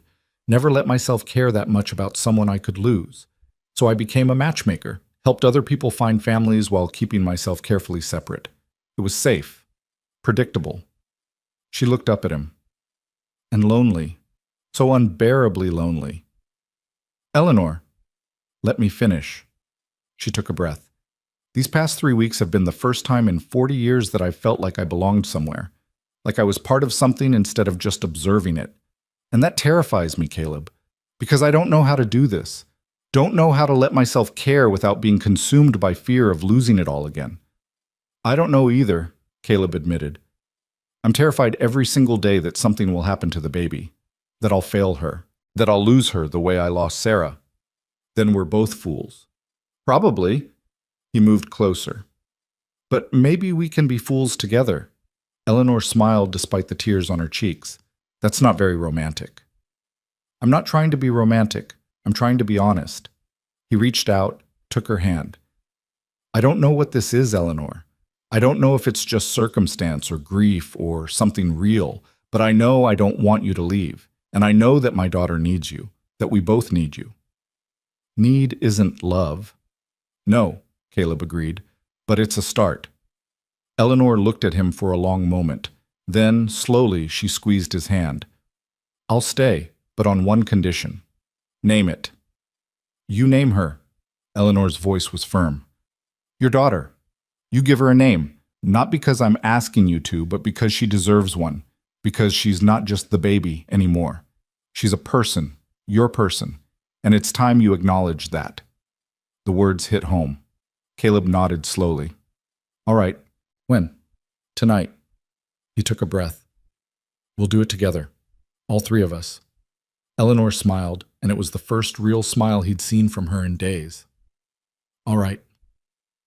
That evening, they sat together in the parlor with the baby between them. She was awake but peaceful, her dark eyes moving between them as if she knew something important was happening. Caleb looked at his daughter, really looked at her without the veil of grief and fear, and tried to see who she was. Not who Sarah had wanted her to be, not what he was afraid she'd become, just who she was right now, in this moment. She was small, but strong. She'd survived her mother's death, her father's incompetence, 3 weeks of chaos and grief. She was stubborn, fought sleep, fought feeding, fought anything she didn't like. But she was also curious, always watching, always listening, as if she was trying to understand this strange world she'd been born into. And there was something in her expression, in the set of her tiny jaw and the way her eyes tracked everything around her that spoke of determination, of someone who wouldn't give up easily. "Hope," he said quietly. Eleanor looked at him. "What?" "Her name. Hope." Caleb touched his daughter's tiny hand. "Because that's what she is, what she represents. The hope that even when everything falls apart, something good can still survive." Eleanor's eyes filled with tears. "It's perfect. Hope Hartman." Caleb lifted his daughter carefully, held her close. "Named for what she's given me. for what we've all found, even in the darkest time. He looked at Eleanor, saw the same emotion reflected in her face, and in that moment, holding his newly named daughter with Eleanor beside him, Caleb felt something he hadn't felt since Sarah died. Not happiness, not yet, but something close to it. Something that felt almost like peace. "Welcome to the family, Hope," Eleanor whispered, reaching out to touch the baby's cheek. "All of us." The storm came 3 days after Hope got her name. It started as a whisper of wind across the Montana plains, the kind of late autumn weather that made ranchers check their supplies and secure their livestock. Caleb had been through enough Montana winters to recognize the signs, the peculiar yellow-gray cast to the sky, the way the cattle bunched together near the barn, the absolute stillness in the air that meant nature was holding its breath. He'd spent the morning reinforcing the barn doors and bringing the chickens into their shelter. Eleanor had been preparing the house, filling every container with water from the well, checking the woodpile, making sure they had enough food to last several days if necessary.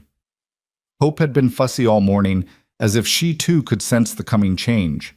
By afternoon, the first snowflakes began to fall. "It's early for this," Eleanor said, standing at the kitchen window with Hope in her arms. "Even for Montana. Season doesn't care about calendars." Caleb came in from the barn, stomping snow from his boots. "We're in for a bad one. I can feel it." He was right. By evening, the snow was falling so thick they couldn't see the barn from the house. The wind howled around the corners of the building, rattling windows and finding every crack in the walls. Caleb had built up the fire until the parlor was almost uncomfortably warm, but he knew they'd need that heat to last through what was coming. Eleanor had put Hope down for the night, swaddling her carefully in extra blankets. The baby had fallen asleep surprisingly easily, as if exhausted by her fussiness earlier. Caleb and Eleanor sat together by the fire, listening to the storm rage outside. "I've been through worse," Caleb said, more to himself than to Eleanor. "We'll be fine." "Of course we will." But Eleanor's voice was tight with worry. "The cattle?" "In the near pasture. They'll bunch together, stay warm enough. Horses are in the barn." He poked at the fire. "We just have to wait it out." They sat in silence for a while, the only sounds the crackling of the fire and the shriek of wind outside. Then Eleanor said quietly, "I wrote to the matchmaking office. Told them I was ending the contract." Caleb looked at her sharply. "When?" "Yesterday, before the snow." She kept her eyes on the fire. "I told them the situation had changed, that you no longer required their services." "What did you tell them about you? About why you're staying?" Eleanor smiled slightly. "I told them I'd found a position as a permanent housekeeper, which is technically true, even if it's not the whole truth." "And what is the whole truth?" Caleb asked softly. She turned to face him then, and in the firelight her expression was open in a way he'd never seen before.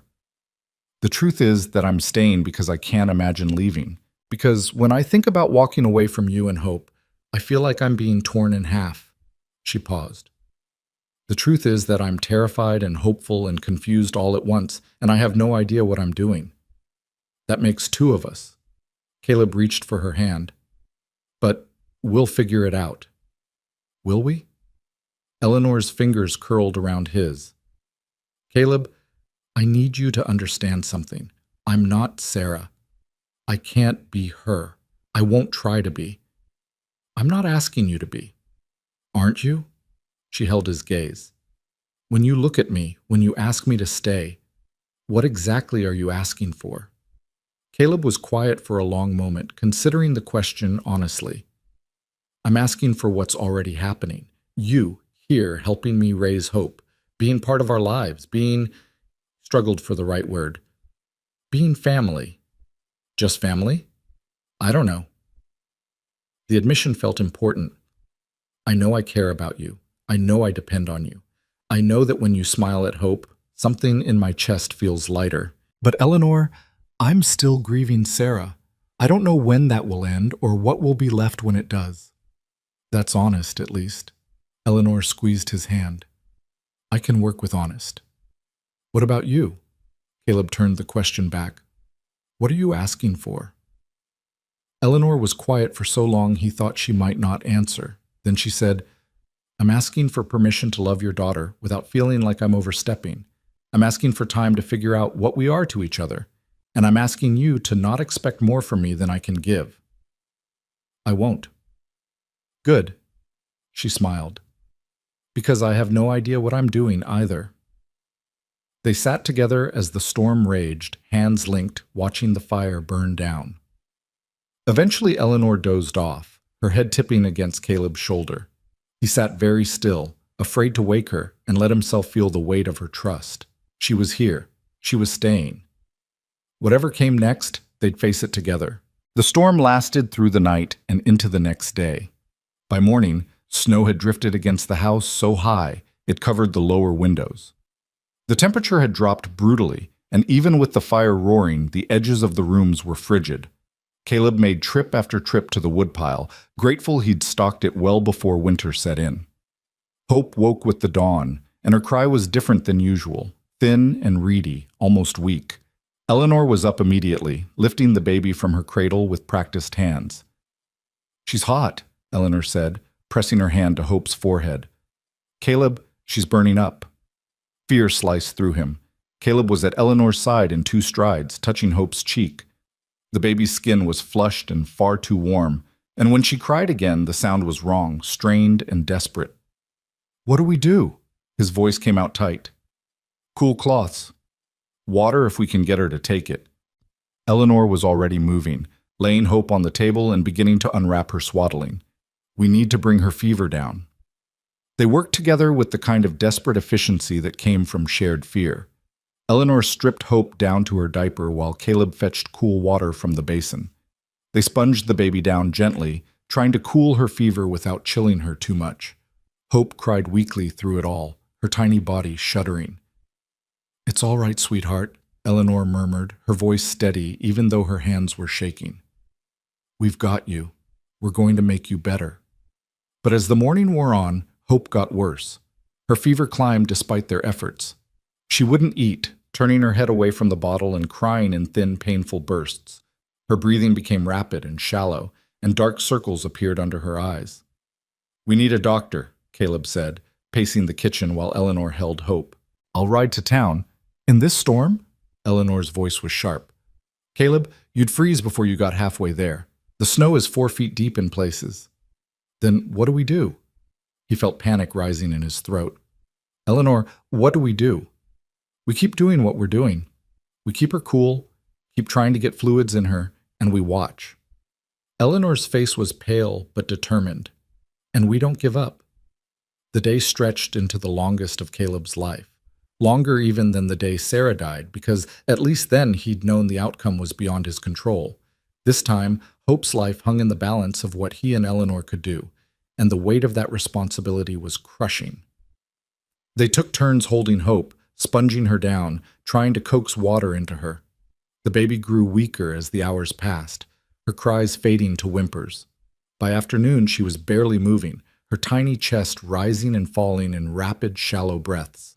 Caleb sat with her while Eleanor prepared another cool cloth, and he felt the same helpless terror he'd felt in those first days after Sarah died. He was going to lose her. After everything, after finally naming her, after finally letting himself love her, he was going to lose her. "No," he whispered fiercely, holding Hope close. "No, you don't get to leave. You hear me? You're a Hartman. We don't give up. We fight." Hope's eyes fluttered open at the sound of his voice. Those dark, serious eyes that had watched him so intently since the day she was born. She looked at him, and Caleb felt something break open in his chest. "I'm sorry," he told her, tears streaming down his face. "I'm so sorry I wasted time being afraid. I'm sorry I held back. But I'm not holding back anymore, you understand? I love you. I love you so much it terrifies me. So you have to fight. You have to stay." Eleanor returned with the cloth and stopped in the doorway, seeing Caleb's face. She set the cloth down and came to sit beside him, placing her hand on his shoulder. "She's strong," Eleanor said quietly. "Stronger than we know. What if she's not strong enough? Then we'll have loved her as much as we could for as long as we had." Eleanor's voice was thick with emotion. "But Caleb, she's still fighting. Look at her. She's still here." It was true. Hope's eyes were still open, still watching him. Her breathing was shallow but steady. She was fighting. They worked through the afternoon and into the evening, taking turns holding Hope, cooling her fever, talking to her in steady, soothing voices. Eleanor told her stories, the same stories she'd been telling since the first night, about clever foxes and determined rabbits and small creatures who survived against impossible odds. Caleb talked to her about Sarah, about the ranch, about all the things he'd teach her when she was well. Night fell, and still the storm raged. The house was an island of warmth and light in a world of howling darkness. Caleb had lost all sense of time. All that existed was hope, breathing in his arms, fighting to stay alive. Somewhere around midnight, Eleanor dozed off in her chair, exhausted. Caleb sat alone with Hope, rocking her gently, and felt the weight of every choice that had led to this moment. If he'd been a better father from the start, would she be healthier? If he'd sent for the doctor sooner before the storm hit, would she be safe in town instead of fighting for her life in his arms? "I failed your mother," he whispered to Hope. "I couldn't save her. And now I'm failing you. I don't know what to do. I don't know how to make you better." Hope made a small sound, not quite a cry, but a response. Her tiny hand moved, fingers curling weakly against his chest. "But I'm not giving up," Caleb continued fiercely. "You hear me? I'm not giving up on you. Whatever it takes, however long it takes, I'm going to keep fighting, because you're my daughter, you're Hope, and hope doesn't die easy." He held her close, feeling her small body against his, and prayed to anything that might be listening. Not formal prayers, he'd never been much for religion, but desperate, wordless pleas. "Please, please let her live. Please don't take her from me. Please." Dawn came slowly, gray light filtering through the frost-covered windows. The storm had lessened but not stopped, snow still falling in thick, lazy flakes. Eleanor woke stiff and disoriented, then immediately focused on Hope. "How is she?" "Still fighting." Caleb's voice was hoarse from hours of talking. "Fever hasn't broken, but it hasn't gotten worse either." Eleanor came to check Hope, pressing her hand to the baby's forehead, feeling her pulse, watching her breathing. Then she looked at Caleb, and something shifted in her expression. "She's holding her own," Eleanor said quietly. "That's something." "Is it enough?" "It has to be." She touched Hope's cheek gently. "Come on, little one, keep fighting." The second day of the storm was worse than the first. Hope's fever spiked again mid-morning, and this time nothing they did seemed to help. She became limp in their arms, her breathing so shallow Caleb had to press his ear to her chest to hear her heartbeat. "She's not going to make it," he said, the words torn from somewhere deep inside him. "Eleanor, she's—" "Don't!" Eleanor's voice was sharp. "Don't you dare give up on her. Not now, not when she's fought this hard. But look at her. I am looking at her, and I see a baby who's still breathing, still here, still fighting." Eleanor took Hope from his arms, cradling her close. "And if she's still fighting, then so are we." She began walking the length of the kitchen, holding Hope against her shoulder, swaying and talking in that same steady voice she'd used since the first night. "There was once a little rabbit who lived in a burrow at the edge of the woods. Everyone said she was too small to survive the winter, that she'd never make it through the cold and the snow. But the little rabbit was stubborn. She'd curl up tight in her burrow, and when the wind howled outside, she'd think about spring, about the flowers that would bloom and the warm sun on her fur. And she'd tell herself, 'Just one more day, just survive one more day.'" Caleb listened to Eleanor's story, watched her walk with Hope, and felt something in him shift. She was right. Hope was still alive, still fighting, and as long as she was fighting, they couldn't give up. He stood and moved to Eleanor's side. "What do you need me to do?" "Warm some broth, just a little. We need to get something in her, even if it's just a few drops." Eleanor continued her steady pacing. "And then you're going to tell her about her mother, about Sarah. She needs to know where she comes from." Caleb warmed the broth with shaking hands, then brought it to Eleanor. Together they managed to get a few drops into Hope's mouth. She didn't swallow at first, but then her throat moved weakly. A few more drops, then a few more. "That's it," Eleanor encouraged. "That's good, sweetheart. Just a little more." When Hope wouldn't take any more, Eleanor handed her back to Caleb. Now talk to her. Tell her about Sarah. Caleb settled into the rocking chair, holding his daughter close. His throat was tight with emotion, but he forced himself to speak. Your mother's name was Sarah, he began quietly. Sarah Catherine Webb before she married me. She was the most beautiful woman I ever saw, but she'd have hated me saying that. She always said she was too practical to be beautiful, that beautiful women didn't have calluses on their hands or dirt under their nails. Hope's breathing was still shallow, but her eyes were open now, watching him. She loved this ranch, Caleb continued. Loved the way the hills looked at sunset, loved the sound of the wind through the grass. She planted that garden outside, vegetables and flowers all mixed together because she said life should have beauty alongside usefulness. She sang while she worked. Terrible singer, actually, but it made the house feel alive. Eleanor had settled into the other chair, listening. Tears were streaming down her face, but she didn't interrupt. She wanted you so badly, Caleb said, his voice breaking. We'd been trying for years. Every month we'd hope, and every month we'd be disappointed. And then finally, you came. She was so happy, Hope, so excited to meet you. She made plans, what she'd teach you, how she'd raise you, all the things you'd do together. He had to stop, emotion overwhelming him. Eleanor reached over and took his hand, squeezing it gently. She died bringing you into the world, Caleb continued after a moment. And I blamed you for that. I'm so ashamed to admit it, but I did. Every time I looked at you, all I could see was what I'd lost. But Hope, he touched her tiny cheek. You're not what I lost. You're what she gave me, her last gift, the best thing she ever did. Hope's hand moved, curling weakly around his finger. The grip was faint, barely there, but it was something. So you have to live, Caleb whispered fiercely. You have to fight through this and live, because you're all I have left of her. You're proof that she was here, that she mattered, that our love made something beautiful. He leaned down, pressed a kiss to her hot forehead. Please, Hope. Please don't leave me. The day wore on. They continued their vigil, taking turns holding Hope, cooling her fever, getting drops of water and broth into her when she'd take them. Eleanor told more stories. Caleb talked about Sarah, about the ranch, about everything he could think of. And slowly, impossibly, Hope's breathing steadied. By evening of the second day, her fever had dropped slightly. Not broken, but lower than it had been. She was still weak, still fighting, but there was a spark in her eyes that hadn't been there that morning. She's turning a corner, Eleanor said, cautious hope in her voice. I think she's going to make it. Caleb was afraid to believe it, afraid to hope. But when Hope took the bottle that evening, just a little, but more than she'd taken all day, he felt something unlock in his chest. Come on, sweetheart, he murmured as she drank. That's it. You're doing so well.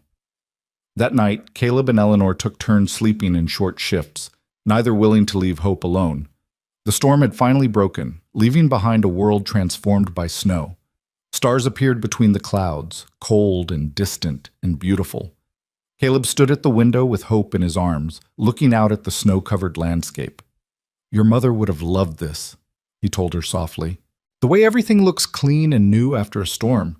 She always said snow was nature's way of starting over. Behind him, Eleanor stirred in her chair. Is her fever down? Yes.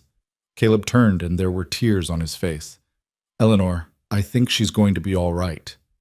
Eleanor came to check, pressing her hand to Hope's forehead. The baby's skin was still warm but no longer burning. Her breathing was steady and deep. Her eyes were closed, but it was sleep now, not the dangerous unconsciousness of before. Thank heavens, Eleanor whispered. She wrapped her arms around both of them, Caleb and Hope together, and they stood there in the quiet house, holding each other and the baby who'd fought so hard to stay with them. I was so scared, Caleb admitted, his voice muffled against Eleanor's hair. So was I. Eleanor pulled back to look at him. But she made it. She's strong, Caleb, just like her parents. I couldn't have done this without you. He held her gaze. When I thought we were losing her, when I didn't know what to do, you kept me going, kept us both going. We kept each other going. Eleanor touched his face gently. That's what family does. The word hung between them, heavier now with everything they'd just been through. Family, not by blood or marriage or any traditional measure, but by choice. By standing together through the worst and not walking away. Eleanor, Caleb said quietly, I need to tell you something. All right. I don't know what we are. I don't know what to call this thing between us. But I know that when I thought hope might die, when I was sitting there holding her and begging her to live, you were there beside me. Not as an employee or a temporary help or even as a friend. You were there as, he struggled for words, as someone who loves her as much as I do. Eleanor's eyes filled with tears. I do love her. So much it frightens me. I know. He shifted Hope carefully to one arm, then reached out and took Eleanor's hand with the other. And I think I'm starting to love you too. Not like I loved Sarah. Different, but real. Eleanor drew in a sharp breath. Caleb, I'm not asking for anything, he said quickly. I'm not expecting you to say it back or to change anything between us. I just needed you to know. After tonight, after coming so close to losing her, I needed you to know the truth. Eleanor was quiet for a long moment, tears streaming down her face. Then she said softly, I think I'm starting to love you too, both of you. And it terrifies me because I swore I'd never let myself care this much again. But Caleb, I can't help it. You've become, her voice broke. You've both become essential. Caleb pulled her close, careful not to jostle Hope between them. They stood there in the lamplight, the three of them together, and felt the weight of what they'd survived. We're going to be all right, Eleanor whispered. All of us. Yes, Caleb agreed. We are. Hope stirred in his arms, making a small sound. Not distress this time, but something that almost sounded content. Her fever continued to drop through the night, and by morning it had broken completely. She was weak and tired, but her eyes were clear and focused. When Eleanor picked her up, Hope made a small cooing sound that might have been recognition. There you are, Eleanor said, tears streaming freely now. There's our brave girl. Caleb watched them together, Eleanor holding Hope with such tenderness, the baby looking up at her with trust, and felt something settle in his chest. This was his family now. Not the family he'd imagined with Sarah, not the traditional family he'd thought he was supposed to have, but family nonetheless. The storm had forced them together in the most desperate circumstances possible, and they'd survived. More than survived. They'd chosen each other.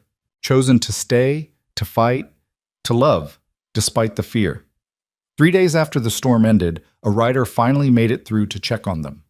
It was Tom Chen from the neighboring ranch, worried about whether they'd survived. We heard it was bad out here, Tom said, stamping snow from his boots. Wanted to make sure you were all right. That the baby, she's fine, Caleb said quickly. She got sick during the storm, fever, but she pulled through. That's good. That's real good. Tom looked around the tidy house, at Eleanor in the kitchen with Hope, at the obvious signs of two people who'd weathered something difficult together. Heard you had help. Mrs. Price, right? The matchmaker? She's not... Caleb paused, looked at Eleanor. She's staying on, permanently, as... He wasn't sure what to call her. Eleanor looked up from where she was preparing Hope's bottle. As family, she said simply. I'm staying as family. Tom nodded, though his expression suggested he found the arrangement unusual, but he was too polite to comment. Well, that's good. Ranch is too big for one person anyway, and a baby needs... He gestured vaguely. Well, needs what she's got here. After Tom left, Caleb and Eleanor looked at each other. As family, Caleb repeated softly. As family, Eleanor confirmed. She smiled. Is that all right? It's more than all right. He moved to stand beside her, looking down at Hope. It's everything. The baby looked up at both of them, and for just a moment, Caleb could have sworn she smiled. A real smile, not just gas or reflex, but recognition, understanding, as if she knew exactly what they'd all survived together and approved. They'd made it through the storm, all three of them, together. And whatever came next, they'd face it the same way. As family, chosen and hard-won and absolutely real. Spring came slowly to Montana, melting the snow inch by stubborn inch and revealing the brown earth beneath. By the time the first green shoots appeared in Sarah's garden, Hope was 4 months old and thriving in ways Caleb had barely dared to imagine during those dark, early weeks. She'd grown stronger after the storm, as if surviving that fever had somehow fortified her. Her cheeks had filled out, her legs had grown plump and sturdy, and she'd started making sounds that weren't just cries, little coos and gurgles that seemed almost conversational. Eleanor swore she was advanced for her age, though Caleb suspected that was just pride talking. But the thing that amazed him most was how Hope had become the center of their lives in a way that felt natural rather than burdensome. Every morning when he woke, his first thought was of her. Every decision he made about the ranch, he made with her future in mind. And when she smiled, which she did now, real smiles that lit up her whole face, Caleb felt a joy so profound it sometimes brought him to tears. Eleanor had settled into the ranch as if she'd always been there. She'd taken over the garden completely, planting vegetables and herbs with the kind of methodical care that suggested she was building something meant to last. She'd reorganized the kitchen to her liking, hung curtains she'd sewn herself in the windows, and established routines that gave structure to their days. But more than that, she'd become essential in ways Caleb hadn't expected. She was the one who noticed when Hope was cutting teeth and knew what to do about it. She was the one who suggested they move the cradle into a proper nursery upstairs, who insisted Caleb needed to maintain the ranch buildings before they fell into disrepair, who reminded him to shave and change his shirt before going to town. She managed the household accounts, dealt with the feed suppliers, and somehow made the ranch run more smoothly than it had even when Sarah was alive. But it was the small moments that meant the most. The way Eleanor would hum while she worked, filling the house with the same kind of life Sarah's singing once had. The way she'd catch Caleb's eye across the room and smile, sharing some private amusement. The way she'd rest her hand on his shoulder when she passed his chair, a casual touch that spoke of comfort and belonging. They hadn't spoken again about what had passed between them during the storm. The admission of love, tentative and frightened but real, hung between them like something precious and fragile. Neither of them seemed to know what to do with it, so they simply existed around it, letting whatever was growing between them develop at its own pace. It was Eleanor who finally brought it up again, on a warm April evening when Hope had fallen asleep early and they were sitting together on the porch watching the sun set over the hills. "We need to talk about what happens next," Eleanor said quietly. Caleb had been dreading this conversation. "What do you mean?" "I mean, we've been existing in this strange limbo for 3 months. I'm here, but I'm not officially anything, not your housekeeper, not your—" She paused. "Not anything that makes sense to the outside world." "Does it need to make sense to the outside world?" "Eventually, yes." Eleanor turned to look at him. "People are already talking, Caleb. I heard it in town last week. Questions about who I am, why I'm here, what our arrangement is." "Let them talk." Caleb's voice was more defensive than he intended. "It's none of their business. It becomes their business when it affects Hope." Eleanor's tone was gentle but firm. "She's going to grow up in this community. People will judge her based on what they think is happening here. We need to give them something they can understand." "Like what?" Eleanor was quiet for a moment. Then she said, "Like marriage." The word landed between them with unexpected weight. Caleb felt his chest tighten. "Eleanor, hear me out." She held up her hand. "I'm not talking about a love match. I'm not asking you to replace Sarah or pretend to feel something you don't. I'm talking about a practical arrangement, a marriage that gives legitimacy to what we're already doing, raising Hope together, running this ranch together, being a family." "That's not fair to you." "Why not? I'd have a home, security, a purpose, and Hope would have what she needs. 2 parents who love her, a stable household, a name that no one can question." Eleanor met his eyes. "It doesn't have to be complicated, Caleb. It can just be what it is. 2 people choosing to build a life together because it makes sense." But Caleb wanted to argue, wanted to say it was too soon, that he wasn't ready. But the truth was, he'd been thinking about this same thing for weeks. The awkwardness of Eleanor's undefined status, the questions from neighbors, the way Hope was growing up in a household that existed outside normal conventions. "What about love?" he asked quietly. You deserve more than just a practical arrangement. I'm 63 years old. I've had love. I've had passion and romance and all the things people write poems about. Eleanor smiled sadly. I'm not looking for that again. What I'm looking for is exactly what we have: companionship, partnership, shared purpose. That's enough. Is it? Caleb studied her face. Because that night during the storm, you said, I know what I said. Eleanor's voice was soft. And I meant it. I do love you, Caleb. And I love Hope more than I ever thought I'd love anyone again. But I also know that what we have isn't the same as what you had with Sarah. And I'm all right with that. I'm not sure I am. The admission surprised him. Eleanor, you're not just the woman who helps me raise my daughter. You're not just practical or convenient. He struggled for words. When I think about my future, you're in it. Not as an arrangement, but as a choice. Eleanor's eyes filled with tears. Caleb, I'm not saying I've stopped grieving Sarah. I probably never will completely. But I'm also not going to pretend that what I feel for you is less than it is. He took her hand. If we're going to do this, if we're going to make it official, then let's do it honestly. Not as a convenient arrangement, but as two people who care about each other and are choosing to build something together. What exactly are you asking me? Caleb took a breath. This wasn't how he'd imagined this moment, sitting on the porch in his work clothes with the sound of cattle lowing in the distance. But life rarely gave you the moments you imagined. It gave you the moments you had, and it was up to you to make them matter.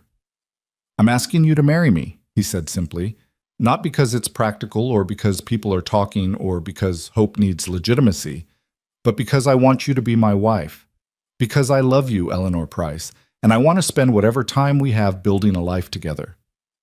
Eleanor stared at him, tears streaming freely down her face. You love me? Yes. The certainty in his own voice surprised him. I love you. Not the same way I loved Sarah, you were right about that. But just as deeply, just as truly. I never thought... Eleanor's voice broke. After losing my family, I never thought I'd have this again. A home, a husband, a child to raise. Is that a yes? She laughed through her tears. Yes, you fool. Yes, of course it's yes. Caleb pulled her into his arms, and they sat there on the porch holding each other as the sun painted the sky in shades of orange and gold.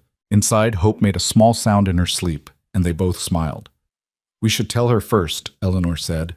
When she wakes up, it seems only right. Tell a 4-month-old baby we're getting married? She's part of this too. She should know. Eleanor pulled back to look at him. This is her family we're making official. They went inside together, and Eleanor lifted Hope from her cradle. The baby blinked sleepily, then smiled when she saw both of them together. Hello, sweetheart, Eleanor said softly. We have news. Your father and I are getting married, which means I'm going to be your mother, not your first mother. You'll always have Sarah, and we'll make sure you know all about her. But I'm going to be here, loving you and raising you and telling you stories for as long as I'm able. Hope reached out and grabbed Eleanor's finger, holding tight. Then she turned her head toward Caleb and made a sound that might have been approval. I think she likes the idea, Caleb said, his voice thick with emotion. Of course she does. Eleanor kissed Hope's forehead. She's a smart girl. She knows a good deal when she hears one. They decided to get married in town at the small courthouse with just a few witnesses. Nothing fancy or elaborate. Neither of them wanted that. But when word got out, the community of Willow Bend had other ideas. Mrs. Chen appeared at the ranch 3 days before the planned wedding with a dress she'd altered to fit Eleanor. You can't get married in a work dress, she said firmly. This was mine. My mother's before that. It would be an honor if you'd wear it. Tom Chen brought his fiddle and announced he'd be providing music. The owner of the general store donated flowers from his wife's greenhouse. The minister's wife baked a cake. And suddenly, what was supposed to be a simple civil ceremony had turned into a community celebration. I didn't expect this, Eleanor said the night before the wedding, looking at the dress hanging in the bedroom. All these people we barely know, going to such trouble. They're not doing it for us, Caleb said. They're doing it for Hope, giving her the kind of beginning she deserves. A beginning, Eleanor smiled. I like that. Not an ending or a replacement. A beginning. The wedding itself was simple but perfect. Eleanor wore Mrs. Chen's dress, which fit her surprisingly well with only minor alterations. Caleb wore his best suit, the one he'd worn to marry Sarah nearly 10 years before. He'd worried it might feel wrong, wearing the same suit, but instead it felt right, honoring the past while stepping into the future. Hope was there too, held by Mrs. Chen during the ceremony. She was dressed in a white gown Eleanor had sewn herself, with tiny embroidered flowers around the collar. She stayed quiet through most of it, as if she understood the solemnity of the occasion. When the minister asked if Caleb took Eleanor to be his wife, Caleb's voice was clear and certain. "I do." And when Eleanor promised to love and honor him, she added softly, "and to love and raise his daughter as my own." They exchanged simple gold bands, nothing fancy, just solid and enduring. And when the minister pronounced them husband and wife, Caleb kissed Eleanor gently, sealing the promise they were making to each other and to Hope. The celebration afterward was held at the community hall, with food brought by seemingly everyone in town. Tom Chen played his fiddle while couples danced. Children ran between the tables. And in the middle of it all, Caleb and Eleanor stood together holding Hope, surrounded by a community that had adopted them as their own. "Happy?" Caleb asked Eleanor quietly. "Happier than I ever thought I'd be again," she admitted. She looked down at Hope, who was watching the dancing with wide, fascinated eyes. "We're a family now. Official and everything. We were a family before." "I know, but this makes it real in a way that matters." Eleanor looked up at him. "Thank you, Caleb, for taking a chance on a bossy old woman who showed up uninvited on your doorstep." "Thank you for staying," he replied, "for seeing what I couldn't see, for loving us when we needed it most." They danced later with Hope between them, moving in slow circles while Tom Chen played a waltz. Hope seemed delighted by the movement, making sounds that might have been laughter, and Caleb felt something he hadn't felt in nearly a year, complete joy, uncomplicated by grief or fear. That night, after the celebration ended and they returned home, Eleanor put Hope to bed while Caleb built up the fire. The house felt different now, warmer somehow, more alive. When Eleanor came downstairs, she paused in the doorway, and Caleb saw nervousness flash across her face. "This is strange, isn't it?" she said, "being married, after everything." "A little," Caleb admitted, "but good strange." They sat together on the sofa, not quite touching, both unsure how to navigate this new dynamic. They'd been living together for months, but this was different. This was official, permanent, a commitment that changed everything. "I don't expect," Eleanor started. "I know," Caleb interrupted gently. "We'll figure it out. Together. There's no rush." Eleanor relaxed slightly. "Thank you for understanding. I just need time." "I know. So do I." He reached out and took her hand. "We'll take it as it comes. One day at a time." They sat in comfortable silence, watching the fire, and Caleb felt a peace he hadn't known in a long time. This wasn't the life he'd planned. It wasn't the future he'd imagined with Sarah. But it was good, real, built on honesty and choice and love that had grown slowly in the spaces grief had carved out. The seasons turned. Spring gave way to summer, and the ranch flourished under their combined care. Eleanor's garden produced vegetables in abundance, more than they could use, so they sold the surplus in town. Caleb repaired the outbuildings and bought new cattle, slowly building the herd back up. And Hope grew, reaching milestones that filled them both with pride and wonder. She learned to roll over, then to sit up. She babbled constantly, strings of sounds that almost seemed like words. She recognized both of them now, smiling and reaching when they came near, and she was curious about everything, touching, tasting, exploring her world with fearless enthusiasm. "She's going to be trouble," Eleanor said one evening, watching Hope grab at everything within reach. "Look at that determination." "She gets it from her mother," Caleb said without thinking. Eleanor looked at him, surprised. "Which one?" "Both," Caleb smiled. "Sarah's stubbornness and your practicality. Poor child doesn't stand a chance of being meek." "Good," Eleanor kissed Hope's head. "The world doesn't need meek women. It needs strong ones." As the months passed, Caleb and Eleanor's relationship deepened in ways that surprised them both. They'd started as strangers thrust together by necessity, evolved into partners caring for a child, and now were slowly becoming something more. Not the passionate romance of youth, neither of them wanted or expected that, but something quieter and deeper. Companionship that felt like coming home. They shared a bedroom now, though it had taken weeks to reach that point. The first night Eleanor had moved her things into what had been Caleb and Sarah's room, she'd paused at the door. "Are you sure?" she'd asked. "I can stay in the spare room if—" "I'm sure." Caleb had already removed Sarah's things, storing them carefully in a trunk for Hope when she was older. "This is our room now, yours and mine." It was different, sharing his bed with Eleanor. She was practical even in sleep, taking up exactly her half of the bed, her breathing steady and even. But over time, Caleb found himself grateful for her presence, the warmth of another person beside him, the comfort of not being alone in the dark. And sometimes, when nightmares woke him, dreams of losing Sarah or Hope or both, Eleanor would sense his distress and reach for his hand, holding it until he calmed. She never asked about the dreams, never pushed him to talk. She just held his hand and let him know he wasn't alone. By the time Hope was 8 months old, Caleb realized he couldn't remember the last time he'd thought of Eleanor as the matchmaker or the temporary help. She was simply Eleanor, his wife, Hope's mother. The person who knew him better than anyone, who could read his moods with a glance, who anticipated what he needed before he knew himself. It was Eleanor who suggested they visit Sarah's grave together, all three of them. They went on a clear autumn day when the leaves were turning gold and the air smelled of wood smoke and earth. Hope sat between them on the blanket Eleanor had spread beside the headstone, playing with her toes and babbling nonsense. Caleb hadn't been back since the funeral. He'd been avoiding it, afraid of the grief it would unleash. But Eleanor had been right to insist they come. It was time to face it, to acknowledge what had been lost while celebrating what remained. "Hello, Sarah," Eleanor said quietly, addressing the headstone as if Sarah could hear her. "I hope you don't mind my being here. I've been taking care of your family, your husband and your daughter, trying to do right by them, the way you would have wanted." Caleb felt his throat tighten. He reached down and picked up Hope, holding her so she could see the headstone, though of course she was too young to understand.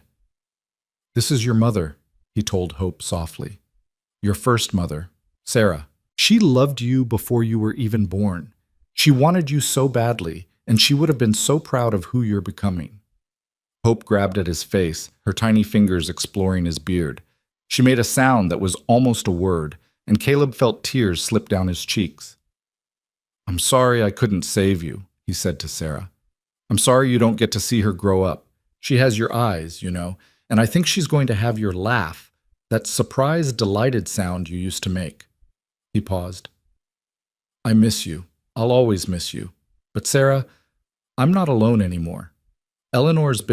She's been everything, and I hope, you'd be glad about that." Eleanor's hand found his, squeezed gently. They sat there together beside Sarah's grave, with Hope between them, and Caleb felt something shift. Not closure exactly, he wasn't sure grief ever truly closed, but acceptance. Sarah was gone. That loss would always be part of him. But his life wasn't over.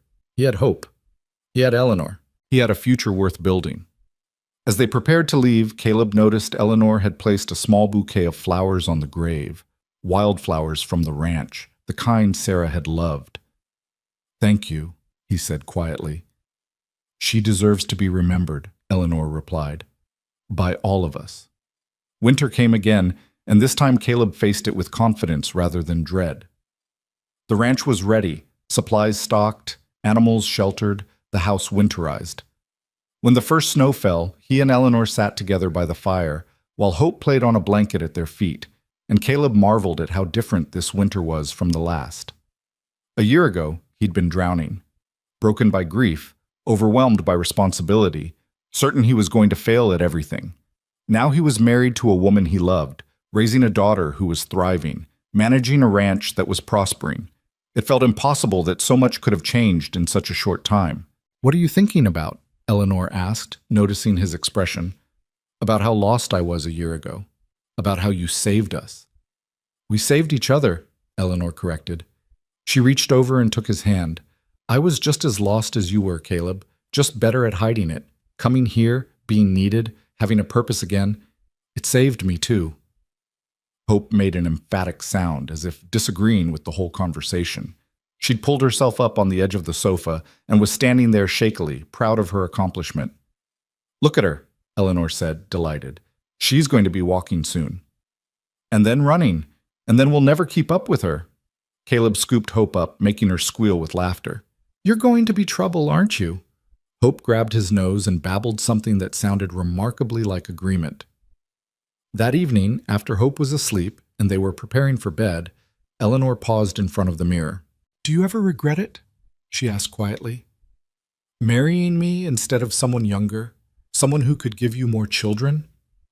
Caleb came to stand behind her, meeting her eyes in the mirror. Never. Not for a moment. But you could have. I have exactly what I need. He turned her to face him. Eleanor, you gave me back my life. You taught me how to be a father. You made this house a home again. You love my daughter like she's your own. What more could I possibly want? I'm old, Caleb. In 10 years, 15, in 10 years, you'll still be Eleanor, still the woman I chose, still the person I want beside me. He kissed her forehead. Age doesn't change what matters, and what matters is us, this family we've built. Eleanor's eyes filled with tears. I love you. I don't know when it happened or how, but I love you so much it frightens me. I love you too. Caleb pulled her close. And I'm not frightened anymore. For the first time in over a year, I'm not afraid of what comes next. They stood there holding each other, and through the door they could hear Hope's steady breathing, their daughter, their family, their future. Spring returned, bringing with it Hope's first birthday. Eleanor insisted on making a cake, even though Hope wouldn't eat much of it. The Chens came over, along with several other families from town, and they celebrated in the ranch house that had once been filled with grief, but was now filled with life. Hope smashed her cake with enthusiastic abandon, getting frosting everywhere and laughing with pure delight. She was walking now, toddling from person to person with unsteady but determined steps. And when she fell, she'd simply sit down hard and then pull herself back up, refusing to be discouraged. She's fearless, Mrs. Chen observed, just like her mother. Both her mothers, Tom Chen added, looking at Eleanor with approval. After everyone left, Caleb and Eleanor gave Hope her bath, washing frosting out of her hair while she splashed and played. Then Eleanor dressed her in a nightgown and carried her to the rocking chair. Story time, Eleanor said, settling Hope on her lap. Let me tell you about a little girl who was born in the midst of winter, when everything seemed dark and cold and impossible. But she was strong, this little girl. She fought and grew and filled her house with light. Caleb listened from the doorway, watching his wife tell his daughter a story that was really Hope's own story, just disguised enough to be magical. And he felt a gratitude so profound it was almost painful. A year ago, he'd been certain his life was over, that nothing good could ever come from the ashes of what he'd lost. But he'd been wrong. Life had found a way to continue, to grow, to become something new and unexpected and beautiful. Sarah would always be part of them, in Hope's eyes, in the stories they told, in the love that had created her. But Eleanor was part of them too now, woven into their family in ways that felt permanent and right. After Hope fell asleep, Eleanor carried her upstairs and tucked her into her crib. She stood there for a moment, watching Hope sleep, and Caleb came to stand beside her. Thank you, he said quietly. For what? For not giving up on us. For staying when it would have been easier to leave. For loving us, even when we were both too broken to know what we needed. Eleanor leaned against him. I didn't stay in spite of the brokenness, Caleb. I stayed because of it, because I understood it, because I needed you both as much as you needed me. They stood together in the nursery, watching Hope sleep, and outside the window the Montana spring was painting the world green. The ranch was thriving, the cattle were healthy, the garden was full of life. And inside this house, there was love, complicated and hard-won, and absolutely real. Tell me the end of the story, Caleb said softly. The one about the little girl born in winter. Eleanor smiled. The end? Oh, there's no end yet. She's only 1 year old. Her story's just beginning. Then tell me what comes next. What comes next is life, Eleanor said simply. Years and years of it. She'll grow up strong and stubborn and brave. She'll learn about her first mother and love her second mother. She'll ride horses across these hills and plant flowers in the garden and fill this house with laughter. And when she's grown, she'll tell her own children about the winter she was born and how two broken people found each other and built something beautiful from the pieces. That's a good ending. It's not an ending. It's a beginning. Eleanor turned to look at him. That's what we are, Caleb. Not an ending, but a beginning. All three of us together. Caleb kissed her then, soft and sure, and in the crib, Hope sighed in her sleep. Outside, the wind moved through the grass and the stars wheeled overhead, and the ranch settled into night. And inside this house that had once been filled with grief, there was light and warmth and the sound of a family breathing together. They'd survived the darkness. They'd chosen each other. And now, finally, they were ready for whatever came next. Not as individuals struggling alone, but as a family, bound by love and choice and the simple courage of staying. The matchmaker had come to find a wife for a widowed rancher. Instead, she'd found a home, a purpose, a daughter to raise and a man to love. She'd found everything she'd thought she'd lost 40 years ago when her own family died. And the rancher, drowning in grief and fear, had found someone who saw his brokenness and didn't walk away. Someone who taught him that love didn't replace love. It just made room for more. That healing wasn't about forgetting, but about learning to carry loss alongside joy. Together, they'd built something neither of them had planned, but both of them needed. Not a perfect family, there was no such thing, but a real one. Honest and messy and absolutely worth every moment of fear it had taken to create. Hope stirred in her crib, made a small sound, then settled back into sleep. And Caleb and Eleanor stood together in the doorway, watching over her, ready for whatever tomorrow would bring. The story that had begun with a baby's cry and a matchmaker's arrival had become something neither of them could have imagined. It had become home. It had become family. It had become hope in every sense of the word. And that, finally, was enough.